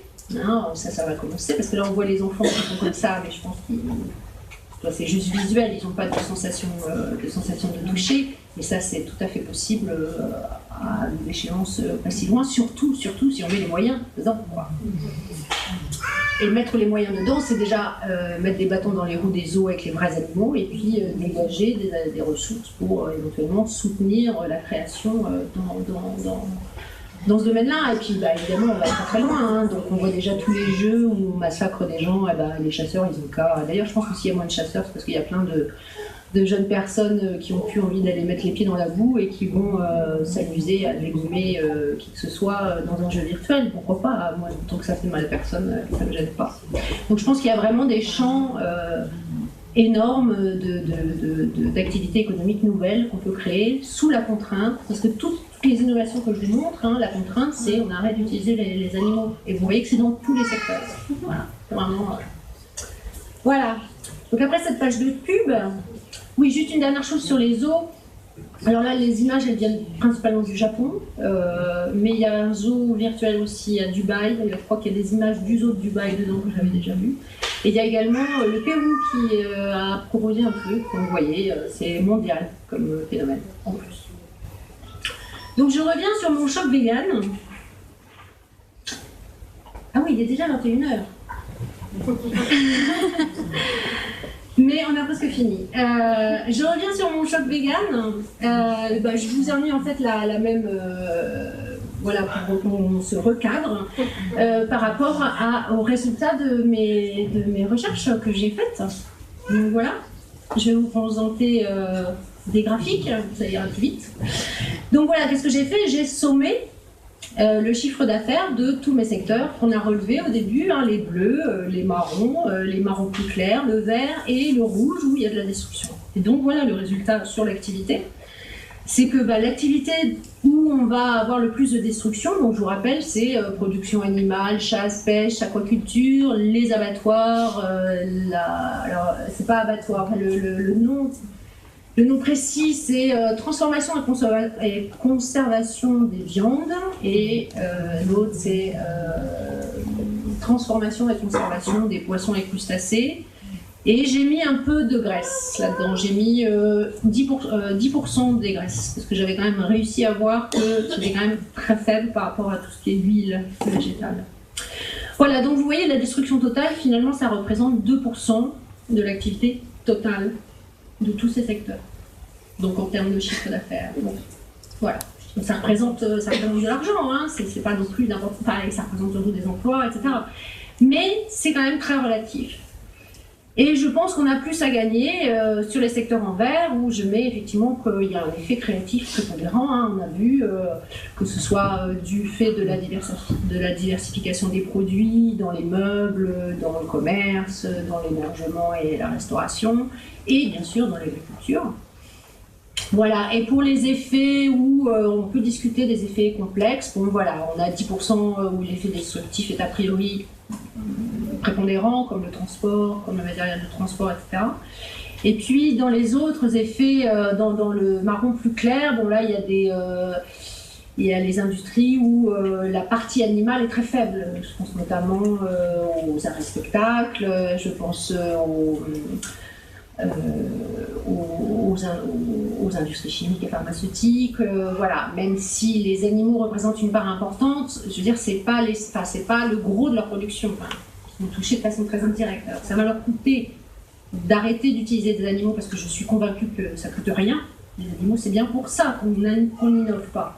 C'est parce que les animaux ne coûtent rien et ça ne coûte rien de les exploiter, que du coup, le coût de la nouvelle technologie, on n'a pas envie d'y mettre dedans. C'est tellement moins cher d'utiliser les animaux qu'on ne va pas investir pour utiliser des techniques moins barbares. Donc effectivement, une des premières démarches pour la transition, ce serait d'imposer des droits aux animaux de façon à que ça devienne plus cher de les utiliser. Là, du coup, l'arbitrage que les entreprises font entre utiliser des animaux et utiliser des techniques plus élaborées, il commencera à être plus important à prendre en compte. Voilà. Tant que les animaux ne valent rien, ils continueront à nous utiliser. Voilà pour l'activité, le chiffre d'affaires.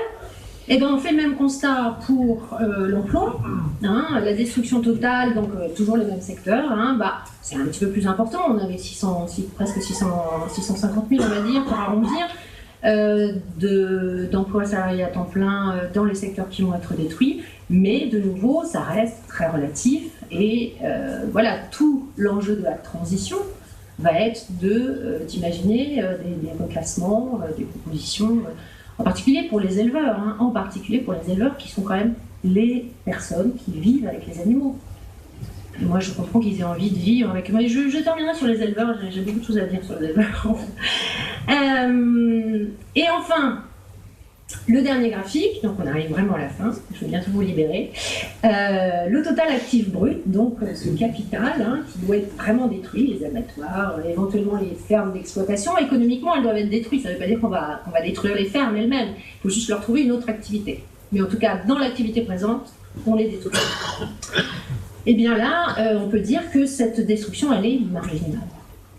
Elle fait 1%. Alors en vrai, c'est 1,5, mais j'ai pas trouvé, j'avais pas réussi à mettre les virgules, mais donc voilà, c'est 1,5 en fait. Mais voilà, c'est extrêmement réduit et on voit au niveau des autres, c'est peut-être un petit peu plus important. Donc là, quand je vous disais, j'ai pas toutes les réponses, là, il faut aller chercher plus loin pour avoir une idée plus précise de ce qui va se passer et pour anticiper, imaginer mieux comment on peut conduire cette transition. Voilà. Mais en tout cas, ce qu'il faut bien avoir en tête, c'est que la destruction la plus importante, même si je prends les 10%, donc ça nous fera 11-12% peut-être avec les arrondis, de l'ensemble de l'actif total de la société française, je veux dire, c'est tout à fait maîtrisable. Je n'ai pas les chiffres de cette transition de l'économie française quand on a décidé d'arrêter les mines, mais je veux dire, je pense que c'était beaucoup plus important. Et on y est arrivé. Donc je ne dis pas que ça n'a pas été sans heurts pour les mineurs et tout ça. Mais justement, on n'est pas obligé de refaire les mêmes erreurs. Et on peut essayer de mieux anticiper la transition par rapport à l'emploi, etc. Voilà. Donc, du rêve, je passe à la révolution végane. C'est pour conclure. Voilà, je pense que, enfin j'espère que je vous ai passé ce message, que mettre fin à l'exploitation des animaux en France, c'est un facteur de développement économique. Voilà, il faut quand même admettre qu'il y a énormément d'innovations à venir, il y a énormément de nouveaux marchés à créer, de nombreuses start-up. Je pense que si on veut devenir milliardaire, il vaut mieux tenter son coup dans le vegan. Il y a un marché énorme qui ne va faire que croître. Voilà. Et d'ailleurs, j'ai vu passer, ça m'arrive encore de lire des analyses financières, c'est toujours rigolo, mais en tout cas ça m'arrive encore. Effectivement, il y a, je crois que c'était BNP Paribas, une analyste aux États-Unis qui était en train de dire qu'il y avait un vrai potentiel au niveau des produits véganes, parce qu'il y avait quelques consommateurs engagés sur lesquels on pouvait compter. Et voilà, donc elle parle absolument pas du mouvement politique, éthique, etc. C'est que la finance. Effectivement, il y a du business à faire, mais il y a du business à faire, c'est très clair. Voilà. Donc la destruction, on l'a vu, elle est plutôt marginale. Et ce dont je n'ai pas encore parlé, c'est que non seulement elle est marginale, mais en plus elle touche des secteurs qui sont super subventionnés. Je veux dire, l'élevage, les abattoirs, la plupart des abattoirs sont subventionnés. Sur les fonds publics, donc sur nos impôts, bien sûr. Voilà, donc il y a une vraie question à poser au gouvernement sur le fait que, comme ils se prétendent libéraux, normalement le libéralisme n'intervient pas. Donc là, pour le coup, ils interviennent beaucoup, et pour des secteurs qui, a priori, sont dépassés. Je crois qu'il n'y a pas d'autre terme. Voilà. Et puis, les potentialités de création des nouveaux marchés, du fait de la diversification des biens et des techniques de production, sont énormes. Je pense que voilà, le message que je veux faire passer, c'est ça. Voilà. Oui, je voulais également conclure là-dessus sur le fait que la révolution végane, ce serait une révolution culturelle. Donc il y a des... C'est respecter la vie, quelle que soit sa forme. Donc, pour le moment, on s'arrêtera aux animaux, on passera un jour, on se posera la question plus précisément un jour des végétaux, mais aujourd'hui les végétaux, on n'y connaît pas grand-chose, vraiment. Donc on a encore beaucoup d'efforts de recherche à faire pour comprendre ce qu'on fait aux végétaux. Une chose dont on est sûr, c'est que les légumes et les fruits, c'est fait pour être mangé, donc là on est sûr qu'on est bon. Par contre, il y a d'autres végétaux pour lesquels on n'est pas forcément très clair. Mais comme j'ai dit, Rome, c'est pas fait en un jour, on va faire étape par étape, on va commencer par les animaux, a priori. En tout cas, cette révolution culturelle, moi je l'ai appliquée sur l'économie française, mais voilà. C'est universel, les animaux. C'est universel, ça concerne tout le monde a son avis. Alors on peut aimer ou pas les animaux, je veux dire, le droit de vivre des animaux, il peut se poser à chacun, c'est pas un truc français, franco-français. On sait très bien que le mouvement vegan, antispéciste, c'est complètement international. Voilà, c'est international, et au niveau économique, ou au niveau des nations, une révolution culturelle de cet ordre-là, c'est gigantesque. On sait le rayonnement d'un pays comme la France par rapport à sa gastronomie. Et on n'est pas les seuls à faire du véganisme. Et aux États-Unis, par exemple, ils sont très en avance. Pour information, l'assiette du Bocuse d'or de 2017, c'était une assiette végétale. Alors il n'y avait pas que ça, parce qu'en fait c'était les 30 ans. Donc ils ont mis aussi en fait la recette, je crois que c'était du poulet aux écrevisses, donc c'est pas exactement vegan, mais effectivement c'est la recette qui avait été proposée pour la première assiette 30 ans avant. Mais en tout cas la nouvelle assiette, c'était une assiette végétale, et qui est-ce qui a gagné? Les États-Unis. Donc il y a un vrai enjeu culturel. Hein. Il y a un vrai enjeu culturel. Les États-Unis sont très en avance. Il y a Bill Gates qui s'y met à fond, qui vient d'investir dans Impossible Food, qui sont en train de créer un steak in vitro, donc fait à partir de cellules, qui est juteux, qui est saignant donc. Il y a, alors aux États-Unis, ils arrivent déjà à faire du lait sans lait, ils arrivent à faire des œufs sans œufs, ils arrivent à tout faire, c'est pas encore commercialisé mais c'est déjà prêt. Là j'ai vu passer que la Chine s'associait avec Israël pour faire aussi un steak in vitro, donc voilà, il y a des enjeux qui sont énormes, et aussi bien les États-Unis que la Chine a décidé de réduire la consommation carnée et la consommation de lait d'ici 2050 de 50%. Donc alors, la Chine c'est un pays communiste, hein. Moi j'ai travaillé sur la Chine, hein, donc, là quand ils décident un truc c'est assez clair, on donne des objectifs à chaque gouverneur dans chaque province. Jusqu'à maintenant effectivement c'était des objectifs essentiellement économiques. Ils se sont rendus compte que c'est socialement extrêmement cher, écologiquement une catastrophe, et puis le ministère de l'écologie et de la santé se sont associés pour constater que l'alimentation carnée qu'ils ont importée il y a 30 ans, donc ça fait plus d'une génération, il y a des conséquences qu'ils n'ont jamais connues avant, l'obésité, les maladies cardiovasculaires, les cancers, etc., qui se développent à vitesse grand V à cause de l'alimentation. Donc la Chine, elle va tourner le volant à... Enfin, voilà, c'est un pays qui est dirigé de façon centrale. Alors, je ne dis pas que c'est génial, hein, mais en tout cas, il y a une certaine efficacité sur ce genre de choses qui peut être... Donc il y a des enjeux stratégiques. Un économiste qui fait de l'économie internationale vous dira il y a des enjeux stratégiques internationaux énormes. Parce que si vous voulez rayonner au niveau international, rayonner ça veut dire faire du commerce extérieur, vendre vos produits à l'extérieur, donc soutenir votre activité, et ben, il faut vite se positionner sur ce secteur-là parce que les enjeux sont là. Voilà. Et on dit toujours en innovation, c'est le premier qui est arrivé qui prend la place. Et dernière question que je voulais poser, effectivement, c'est quelle place pour les animaux non humains dans la société, dans la civilisation? Alors, je me place toujours du point de vue économique. On sait qu'il y a des sanctuaires qui fonctionnent très bien, mais ils fonctionnent quand même essentiellement sous forme de dons. Alors en France, il n'y en a pas tellement. Alors, j'étais en Espagne, autour de Barcelone, il y en a 3. Il y en a un, c'est impressionnant, je pense qu'ils vendent de la drogue, c'est pas possible. Ils ont vraiment des moyens incroyables. Ils ont refait toute la ferme, ils ont, je sais pas, un troupeau de moutons, de chèvres énorme, je sais pas combien ils ont récupéré. Alors, c'est que des sauvetages en plus, hein. Ils ont des vaches, mais en plus ça leur coûte je sais pas combien en frais de vétérinaire. Ils ont de tous les animaux, c'est vraiment, alors ils ont plein de volontaires qui passent, etc. Mais, a priori, ils font une espèce de chaîne télé, donc ils montrent les animaux, ça fait toujours très plaisir. Je fais partie des gens qui regardent les animaux et qui voilà, j'ai la banane, simplement parce qu'ils ont l'air heureux. Et donc ils marchent là-dessus. Mais je pense que ça n'est pas un modèle économique tenable. Les dons, il y a un moment, c'est pas assez. Donc là se pose la question du rôle des éleveurs. J'aimerais juste dire un mot sur les éleveurs, parce que autant les éleveurs nous considèrent, nous, véganes, comme leurs ennemis, autant, moi en tout cas, en tant que végane, moi je les considère pas du tout comme des ennemis. Je suis tout à fait consciente du fait que la fonction des éleveurs, c'est d'exercer cet art. Je pense qu'effectivement il y a un art d'élever les animaux, il y en a qui font mieux que d'autres, en fonction d'un objectif que la société leur a donné. Et l'objectif que la société leur a donné jusqu'à maintenant, c'est de faire de la viande.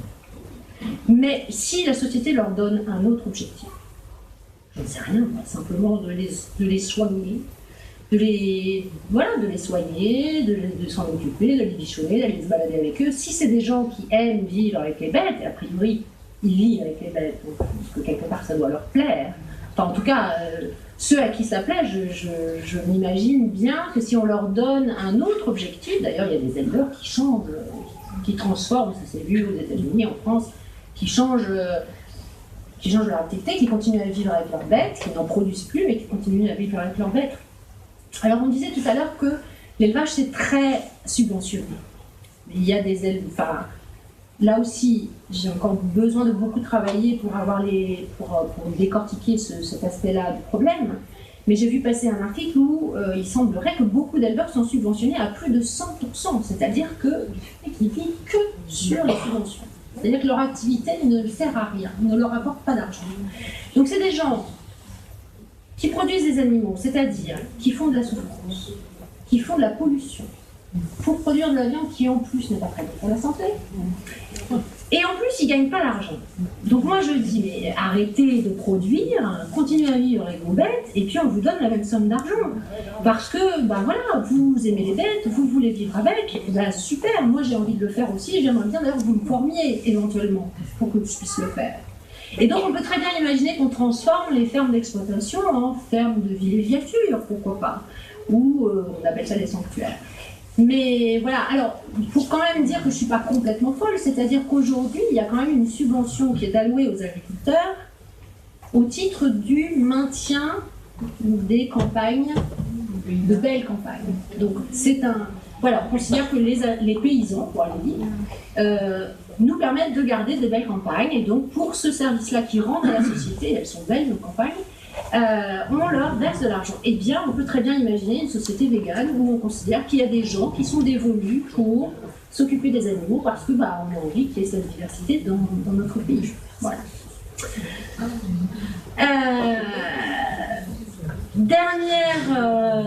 Où j'en suis?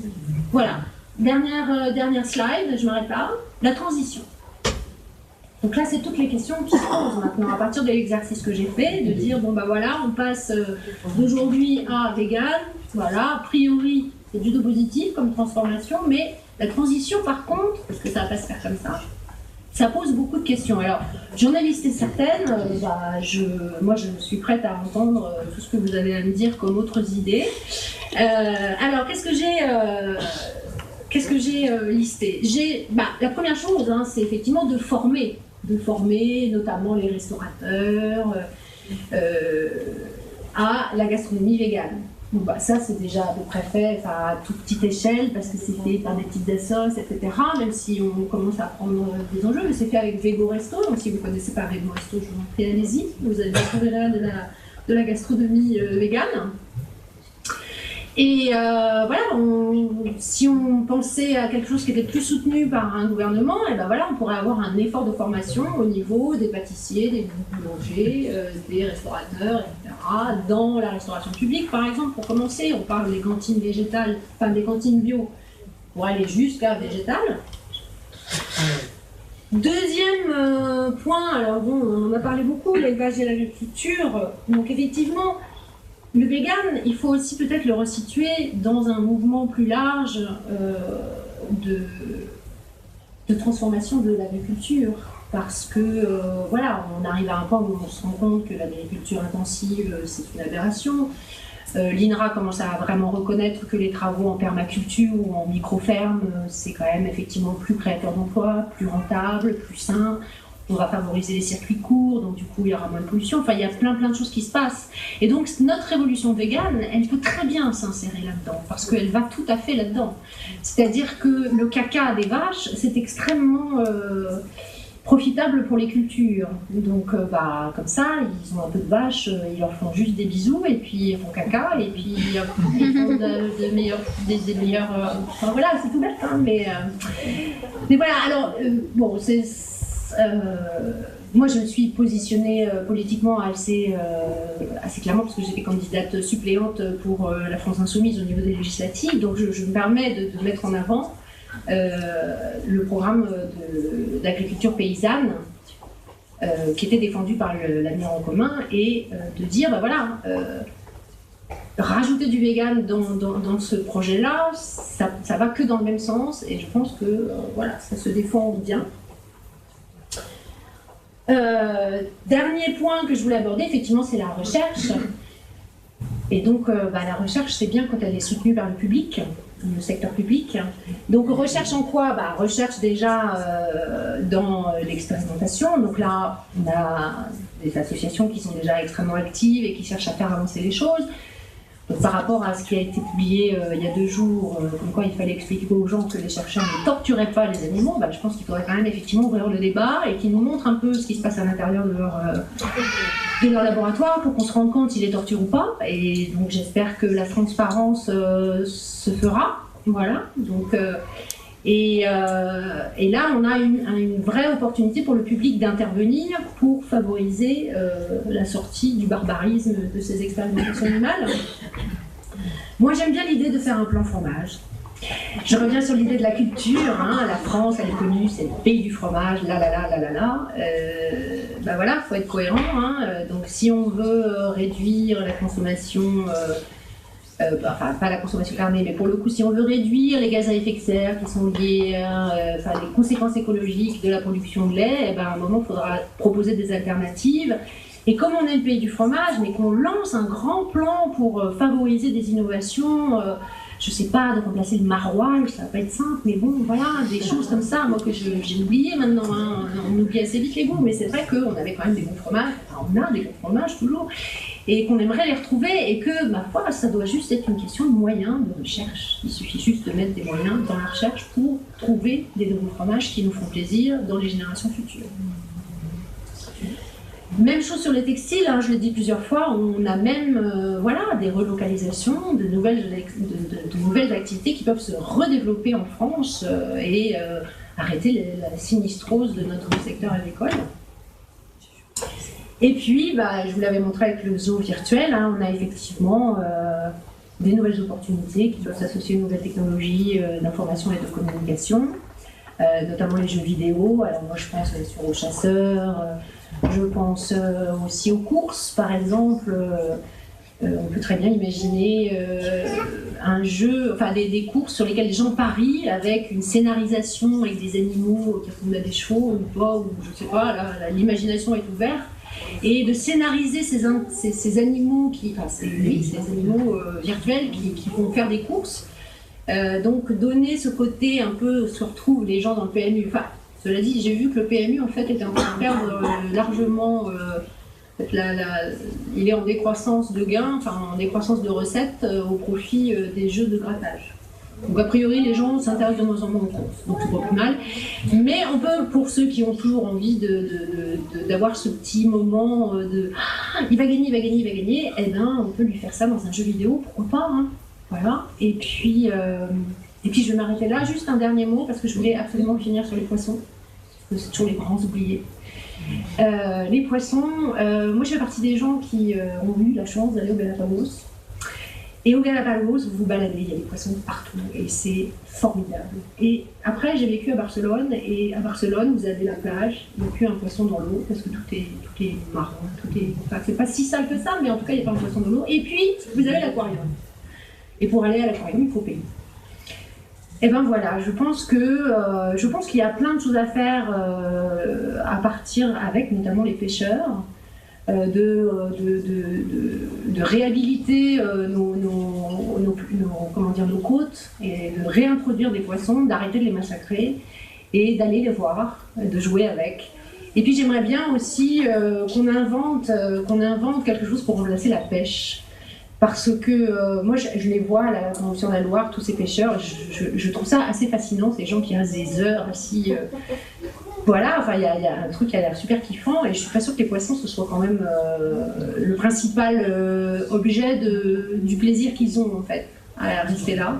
Et je pense qu'on peut trouver un truc, je sais pas, où ils voient les poissons. Il y a un truc à trouver pour remplacer la pêche et offrir une alternative aux pêcheurs. Voilà, un tout petit mot pour les poissons. Merci de votre attention, j'espère que ça vous a plu. J'avais prévu un dernier slide. Voilà. Et si vous avez des questions, voilà, on peut en faire la suite. Merci beaucoup. Histoire et que la saignée de l'époque, c'est un peu la chimio d'aujourd'hui. Je veux dire, ils sont pas bons, quoi. Je suis désolée, je sais pas non plus pour jeter la pierre, mais un petit peu quand même, mais on aimerait quand même qu'ils soient un tout petit peu plus incisifs sur ce qui se passe dans la société, quoi. C'est quand même un corps important, éduqué, voilà. Il y en a une question. Oui, bien sûr qu'il y en a. Je fais du spécisme institutionnel, mais... J'avais une question par rapport à l'avenir de la planète en ce moment où on s'en va un peu dans le mur. On est tous plus ou moins conscients quand même de ça. Et donc vous nous avez présenté un modèle qui suivait la croissance économique. Et moi j'aimerais essayer de réfléchir à comment on peut introduire le véganisme dans la décroissance. Parce que s'il n'y a pas de planète, il n'y a pas de véganisme. Désolé de... Non, mais c'est une très très bonne question. Effectivement, ça pose la question de quel modèle économique on veut. Alors... Et aussi, j'ai peur que... c'est une crainte que j'ai que dans une société post-pétrole, par exemple, ce vers quoi on s'en va inévitablement, on s'en remette à exploiter encore plus les animaux pour remplacer les machines notamment. Je ne sais pas. Voilà. Est-ce que vous avez déjà constaté des choses comme ça? Le fait qu'il y a des animaux qui reviennent? Non. Bon, enfin, on essaye quand même de limiter. Moi, je ne suis pas convaincue que... Enfin, c'est vrai qu'il y a des colibris, notamment, qui se remettent à labourer leurs champs avec des chevaux. Bon. A priori, on peut se dire qu'ils ont quand même un nombre d'heures travaillées limité, qui sont plutôt bien traités. Enfin, j'ose espérer que les colibris sont quand même dans le bien-être animal, même s'ils sont absolument pas véganes. Alors, par rapport à la décroissance, par rapport à... la décroissance, c'est un sujet... c'est un modèle qui marche assez mal. Je ne le maîtrise pas bien. Moi, je me suis intéressée, bien sûr, à ça. De loin, puisque j'exerce plus, donc de très très loin, mais c'est très critiqué par des gens qui sont même des économistes qui sont très à gauche. Je pense qu'il y a surtout un problème de mesure. Alors effectivement, je disais, voilà, on va créer plein de produits, ça va faire de l'activité, ça va faire de l'emploi. Malgré tout, je pense que l'emploi, moi je suis convaincue que l'emploi, il y en aura, du travail, il y en aura de moins en moins. Parce qu'on a créé des machines pour supprimer la pénibilité du travail et que, voilà, du coup, il y a un moment, il n'y a plus de travail, quoi. Surtout qu'on va avoir des robots de plus en plus. Ces machines reposent sur l'exploitation de pétrole et de l'énergie qui n'est pas... Oui, bien sûr, mais ça, alors je pense que c'est quand même à distinguer. C'est-à-dire qu'il y a d'un côté les machines et d'un côté la source d'énergie. Je pense que l'énergie solaire, on a beaucoup de choses à découvrir. Et les énergies renouvelables, il y a vraiment tout un pan à découvrir en termes d'innovation. On est au tout début, parce que justement, on n'a pas mis beaucoup de moyens dedans. Ouais. Donc je pense que les machines peuvent très bien exister avec une énergie propre. Et voilà, en tout cas, c'est ce que je souhaite. Mais c'est un vrai débat. Merci de la question, mais c'est un vrai débat. Par contre, sur l'accumulation,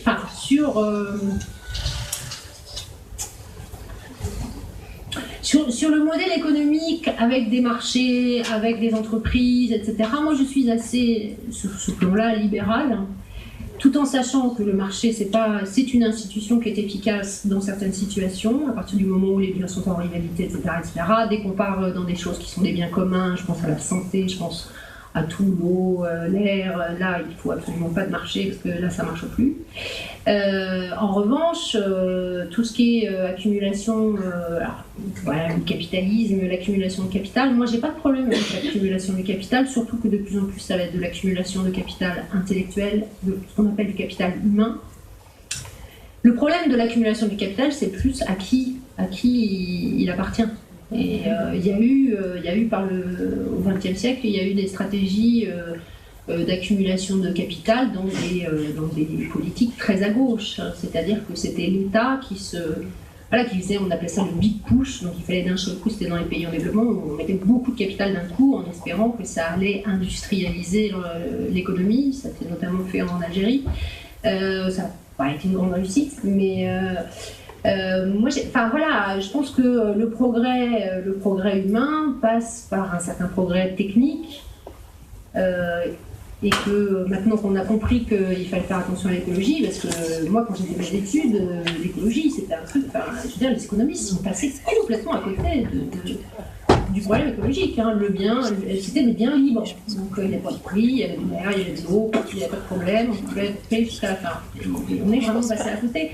Donc maintenant, je pense qu'on a beaucoup plus conscience que ça. Bon, il y a encore des libéraux qui sont complètement convaincus que le marché va tout régler. Voilà, ça c'est... Voilà. Juste une remarque qui vient aborder dans votre sens. Donc, je travaille au sein de Pôle emploi et je travaille au service aussi avec le service innovation aussi et études. Et en fait, nous travaillons beaucoup sur les transitions professionnelles puisque nous sommes conscients que d'ici 30 ans, 65% des emplois à venir n'existent pas encore. Donc nous sommes dans une vraie révolution du même type qu'au XIXe siècle, une révolution industrielle, qui n'est pas basée sur le capital, mais plus sur citoyenneté, responsabilité, et pourquoi pas des emplois dans le vegan. Donc il faut absolument créer la demande et se positionner et oser innover, parce que si on n'ose pas, il y a peut-être d'autres secteurs. Enfin, d'autres secteurs qui vont venir s'imposer et qui n'auront pas d'utilité. Donc il y a un vrai... Je pense que c'est la bonne période. Et je pense que cette bonne période est d'autant plus importante que moi, ce sont des enfants qui vont aller vers le vegan. Donc je pense que les jeunes générations aujourd'hui sont beaucoup plus conscientes et responsables que ne l'étaient les nôtres encore. Oui, mais je pense que là, les réseaux sociaux sont très efficaces. Hein. On en parlait l'autre fois avec des collègues véganes où on se disait, bah voilà, on était au départ, on se sentait super seul, et puis d'un seul coup, avec les réseaux sociaux, on s'est rendu compte qu'on n'était pas seul du tout, quoi. Et du coup, bah... Oui, je pense que les nouvelles technologies de communication sont très favorables pour développer le véganisme et faire avancer l'idée et faire avancer la cause, ça c'est sûr. Et j'espère que ça aura des répercussions économiques, mais voilà, enfin, il n'y a pas besoin d'avoir une thèse en maths pour inventer un fromage végétal. Enfin, c'est ça qui est bien, c'est que d'un seul coup, les innovations, c'est plus du high-tech. Parce que, si vous voulez, l'économie de l'innovation, voilà, les économistes se sont dit, ah ben voilà, en fait, la croissance, ça vient de l'innovation, donc il faut faire des innovations.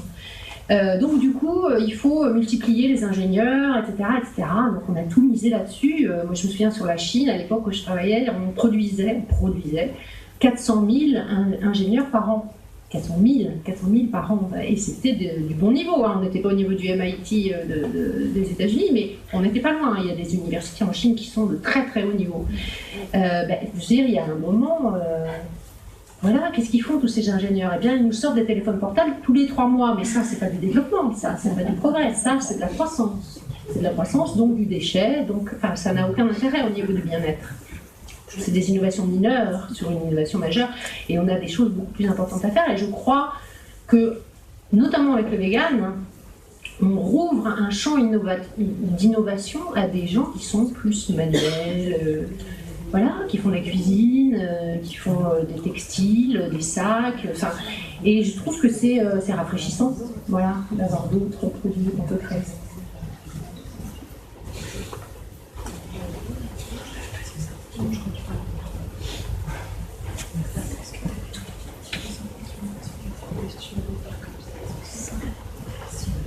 J'avais une autre question, je ne sais pas si vous pouvez nous répondre, par rapport à un sujet qui m'intéresse et dont je n'ai pas la réponse. Par rapport aux engrais qui sont utilisés du coup dans l'agriculture et donc qui viennent très majoritairement des animaux. Et est-ce que c'est pas du tout au niveau de l'innovation, c'est sûr qu'il y a quelque chose à faire, mais une grosse partie de l'agriculture intensive repose sur les... Intensive aussi? Parce que moi j'avais l'impression, mais peut-être je me trompe. Il suffit de se promener en Beauce, au nord d'Orléans, au printemps, hein, puis de couvrir les narines qui viennent bien chaud et on va les sentir. Alors moi, comme j'ai un projet, je caresse un projet d'ouvrir un jour un sanctuaire, je me posais justement la question du modèle économique. Et effectivement, le caca, pour avoir une amie d'amis qui a eu un élevage bio de cochons, et qui est d'ailleurs en train d'en sortir, donc j'en suis très contente. Mais effectivement, elle nous avait expliqué qu'on lui achetait le caca de ses cochons. Et donc, alors effectivement, à partir du moment où on imagine un sanctuaire qui vend son caca, l'exploitation, elle revient vite, quoi. Hein. Mais en même temps, si on veut une société végane où les animaux vivent à nos côtés, et c'est la première chose qu'on apprend à nos animaux de compagnie, il faut savoir faire caca dans un coin pour ne pas avoir à ramasser partout, marcher dedans, etc. Je pense que les cochons, les vaches et les poules, enfin tous les animaux, je pense que tous les animaux sont capables d'apprendre un jour à faire caca dans un endroit désigné. Ils le savent le faire, les cochons. Mais oui, mon père m'avait dit que les cochons étaient encore plus vite propres que les chiens. Ouais. Voilà, c'est vrai qu'il y a probablement un truc à faire avec cette matière-là, mais il y a toujours le risque d'un retour à l'exploitation, bien sûr. Bien sûr, parce qu'après, voilà, vous leur donnez n'importe quoi à manger, simplement pour qu'ils fassent caca. Donc voilà, effectivement, il y a probablement un filon là, mais il reste dangereux par rapport à l'exploitation animale. Recycler nos toilettes sèches. Par exemple, ouais. Il faut savoir qu'en Inde, ils récupèrent l'urine des vaches. Les vaches, des vaches sacrées, là, pour en faire des cosmétiques, des médicaments, tout ça. Alors que les vaches, elles mangent du plastique dans les veaux. Non, mais là, il les élève. Oui, le statut de la vache en Inde, il n'est pas si sacré. Hein, il n'est pas si sacré. Ça s'est beaucoup dégradé. Du coup, il y a un gros décalage entre le sacré et... Moi, j'espère qu'un jour, on resacrera la vache. Oui. Moi j'ai une remarque et une question. Alors une remarque sur les industries extractives, quand c'est marqué comme neutre, les industries extractives respectent les animaux, il n'y a pas que les animaux d'élevage, il y a les animaux naturels. Évidemment les industries extractives bouffent de l'espace vital aux animaux sauvages. Oui, tout à fait. Et l'exploitation forestière. Donc, oui, évidemment, enfin, tous les habitats naturels, donc là, il y a une vraie question. Et la vraie question... le micro. Et la vraie question, maintenant, c'est pourquoi avoir précisé animal non humain? Parce que c'est du spécisme, du coup. Est-ce qu'on ne pourrait pas envisager une innovation sociale qui ferait pas la différence entre les humains, l'exploitation humaine et animale? Alors, là, il y a un champ d'innovation absolument géant, je pense. Mais on est d'accord. Alors j'ai précisé animaux non humains parce que nous, notre cheval de bataille, ça reste les animaux non humains, mais je l'ai dit au départ, hein, il y a... je veux dire, on est des animaux. Voilà. Donc, a priori, si on veut le bien-être des animaux non humains, on veut le bien-être des animaux humains aussi. Et voilà. Et non, mais l'animalisme, pour le coup, et l'antispécisme, on est vraiment dans cette idée d'égalité. Ça va jusqu'à l'égalitarisme, non? Non, pas quand même pas. Non, parce que, dans ce que je sais, à un moment donné, on reproche aux véganes de faire de l'homme, de l'animal non humain et de l'humain des êtres identiques. Il faut bien séparer les choses. L'égalitarisme, à mon sens, c'est entre êtres humains. On ne dit pas que les animaux. On ne dit pas que les animaux sont nos égaux. Tu l'as pas. C'est bon là? On dit que les animaux ont comme nous le droit de vivre et de vivre vivant. L'égalitarisme, c'est entre êtres humains. C'est pas tout. Oui, c'est pas tout. Mais de toute façon, c'est difficile de faire l'égalité en quoi? Égalité en droit de vivre, en droit fondamental, en droit fondamental. En droit tous les recherches, on va pas leur donner le droit de vote. Enfin, quoi que dans Zoopolis, ils abordent un tout petit peu la question en disant qu'on peut communiquer avec les animaux pour connaître leurs subjectifs, enfin leurs intérêts, et donc du coup on peut les défendre. Donc c'est bien défendre ses intérêts, c'est bien intervenir dans la société démocratique Enfin bon, de toute façon, c'est un champ énorme qui s'ouvre. Alors, pour revenir sur ta remarque, alors effectivement, j'avais prévu à un moment, c'est un peu passé... je me suis dit effectivement que je ne parlais que des animaux de ferme. Enfin, oui, que des animaux domestiques, pour aller vite. Et je m'étais dit, alors, en fait, dans les autres activités récréatives, il n'y a pas que la chasse et la pêche et tout ça, il y a aussi, par exemple, l'ONF, enfin, les activités de l'ONF. Donc les animaux sauvages, ils sont un tout petit peu là. Alors les animaux sauvages, ils interviennent surtout comme proie, hein, comment dire, un sous-produit de la chasse, cette activité récréative. Et puis ils interviennent, c'est tout. Alors dans l'article que j'ai écrit, j'avais mis pour les secteurs en bleu, j'avais mis secteur peu touché et non pas touché. Peu touché parce que je disais, j'écrivais, que si la révolution végane portait ses fruits jusqu'au bout, eh bien effectivement un jour on se posera la question des animaux sauvages, qui est abordé dans ce livre Zoopolis, hein, qui dit bah voilà, maintenant il faut des territoires qui soient réservés aux animaux sauvages. Et effectivement, ça touchera aussi bien l'énergie que les industries extractives, que l'exploitation forestière, que tous ces secteurs bleus qui pour le moment, que moi j'ai écartés. Mais bon, dans un premier temps, si tu veux, voilà, ça... Voilà, c'est vraiment quand même les animaux sauvages, je pense que ce sera la deuxième... La présentation, là, c'est sortir les animaux de l'économie, l'économie dans laquelle ils sont. Ouais. C'est déjà leur donner une existence, mais c'est vrai que les animaux sauvages n'ont aucune existence économique, aucune. En sachant qu'une transition économique qui toucherait la fin de l'exploitation de l'élevage, il y aurait un impact énorme, par exemple, sur tout ce qui est la déforestation, puisque la déforestation, la principale cause de déforestation aujourd'hui, c'est créer de l'agriculture pour l'élevage. Aujourd'hui, si on considère qu'il y a 75% des terres agricoles qui servent à nourrir des animaux, ces terres agricoles, elles suffisent largement pour nourrir plus que le nombre d'individus qui est aujourd'hui sur Terre. Donc, déjà, ça réduirait une énorme cause de déforestation, ce qui, par exemple, pour beaucoup d'animaux, on pense aux orang-outans, etc., c'est déjà une part du problème qui pourrait être solutionnée. Et c'est ensuite d'autres réflexions qui se mèneraient sur d'autres parts de marché, mais les gens qui investissent, par exemple, dans la déforestation, ils investiraient ailleurs. Et peut-être que ça cesserait une grande part de ces conséquences de destruction d'habitats naturels. Tout à fait, donc c'est déjà, il y a déjà une grande part, je pense, de choses... Mais c'est vrai qu'économiquement, les animaux sauvages n'existent pas de la même façon que les forêts. Enfin, nous en France, les forêts sont privatisées ou appartiennent au domaine public et tout. Mais dans des pays d'Amérique latine ou en Indonésie, je veux dire, les forêts, c'est des terres qui ne sont pas utilisées. Point. Je veux dire, c'est des terres qui n'existent pas. Et j'ai travaillé moi par ailleurs sur la législation justement sur les forêts. Et le drame de la déforestation, c'est ça, c'est qu'en fait, les forêts n'ont pas d'existence, même pas juridique, en Amazonie, tout simplement. De la même façon que dans les années 60, les gens qui vivaient dans les forêts n'existaient pas non plus. Hein. C'était des terres inoccupées. Donc, d'où la déforestation à grande échelle. Mais oui, la remarque, je la reçois tout à fait.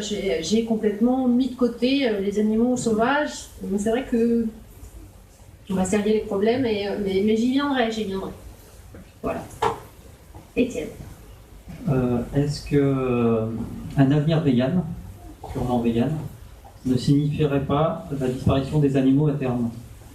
Des animaux physiques, pas virtuels, pas dans les musées, pas dans les quelques attractions. Tu parlais des éleveurs qui pourraient utiliser leurs animaux comme... en les aimant, pas les utiliser, mais cohabiter avec eux. Ouais. Cohabiter, pour faire perdurer les espèces. Malgré tout, en arrivant à un avenir vegan, ce qui est pour beaucoup utopiste, mais pour nous tout à fait réaliste, dans les siècles à venir, plus ou moins, dans les 2 siècles à venir, admettons.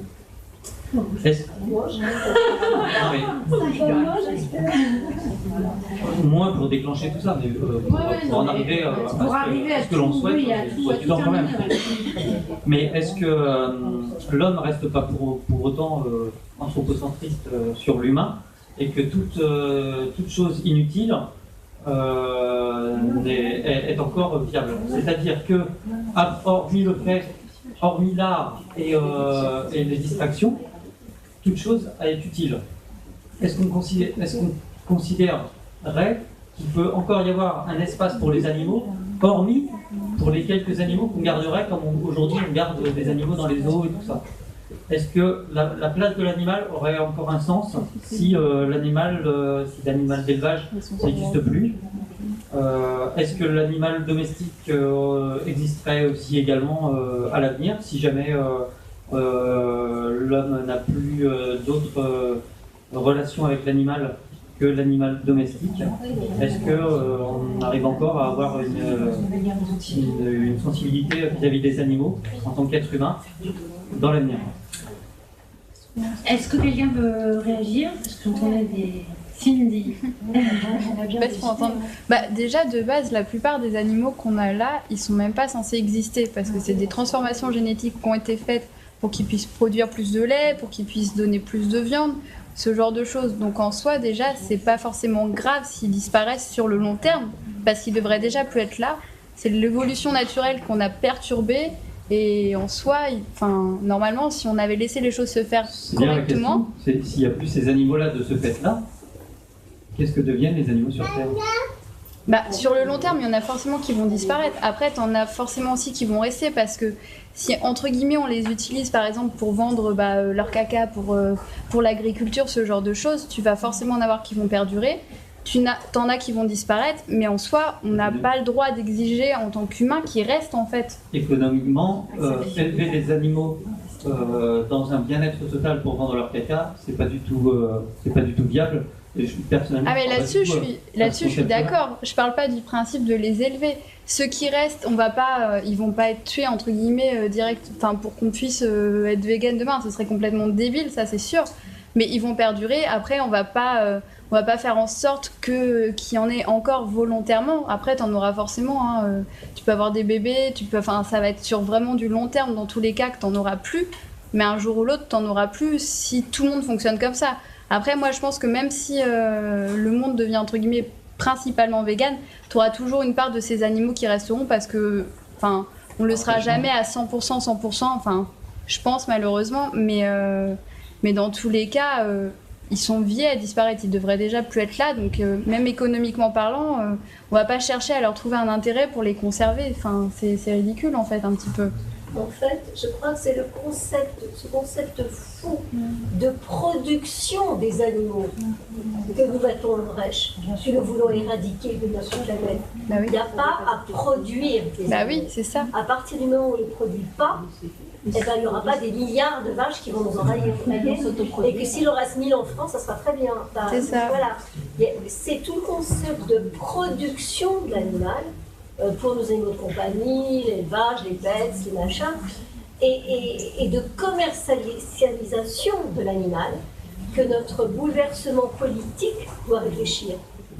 C'est là-dessus que les cahiers antispécistes, entre autres, et toute la réflexion politique et philosophique sur un monde nouveau doit porter, en fait. Et sur les nouveaux rapports, je sais que c'est génial, Zoopolis, je n'ai pas lu, mais je vais faire très vite.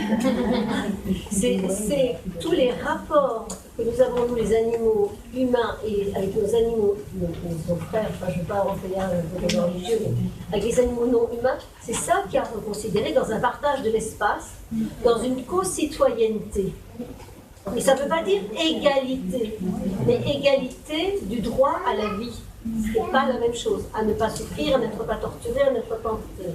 C'est comme ça que je sens les choses. Et à partir de là, le territoire, il faudrait réfléchir les notions de territoire. En sachant que dans toutes ces espèces domestiques, il y a beaucoup d'espèces qui ne sont même pas viables. On pense aux poulets qui sont au jour d'aujourd'hui élevés pour la chair. C'est des poulets qui sont de toute façon pas viables dans une vie alternative. Voilà. Il y a beaucoup d'espèces comme ça qui ne pourraient pas... En fait, c'est très amusant. Enfin, non, c'est absolument sinistre. On nous oppose, paradoxalement, le même argument, un argument et son contraire. On nous dit, dans un monde végan, les animaux vont nous envahir. l'homme disparaît. Il va se faire bouffer par les loups et piétiner par les vaches. Et d'un autre côté, si on les produit pas pour les torturer, les élever, les mettre à mort, il y en aura plus. Oui, c'est vrai. Est-ce que dans un monde vegan, il n'y aura plus d'animaux d'élevage, sauf les hommes, est-ce que dans un monde vegan ne reste pas comme animal d'élevage l'humain? Oui, mais l'humain, il est pas. Il est conscient. Contrairement. Mais l'humain, il choisit. Nous, on choisit pour nous-mêmes. Et on impose aux Après, animaux. on choisit pas pour l'enfant. Et la différence, elle est là.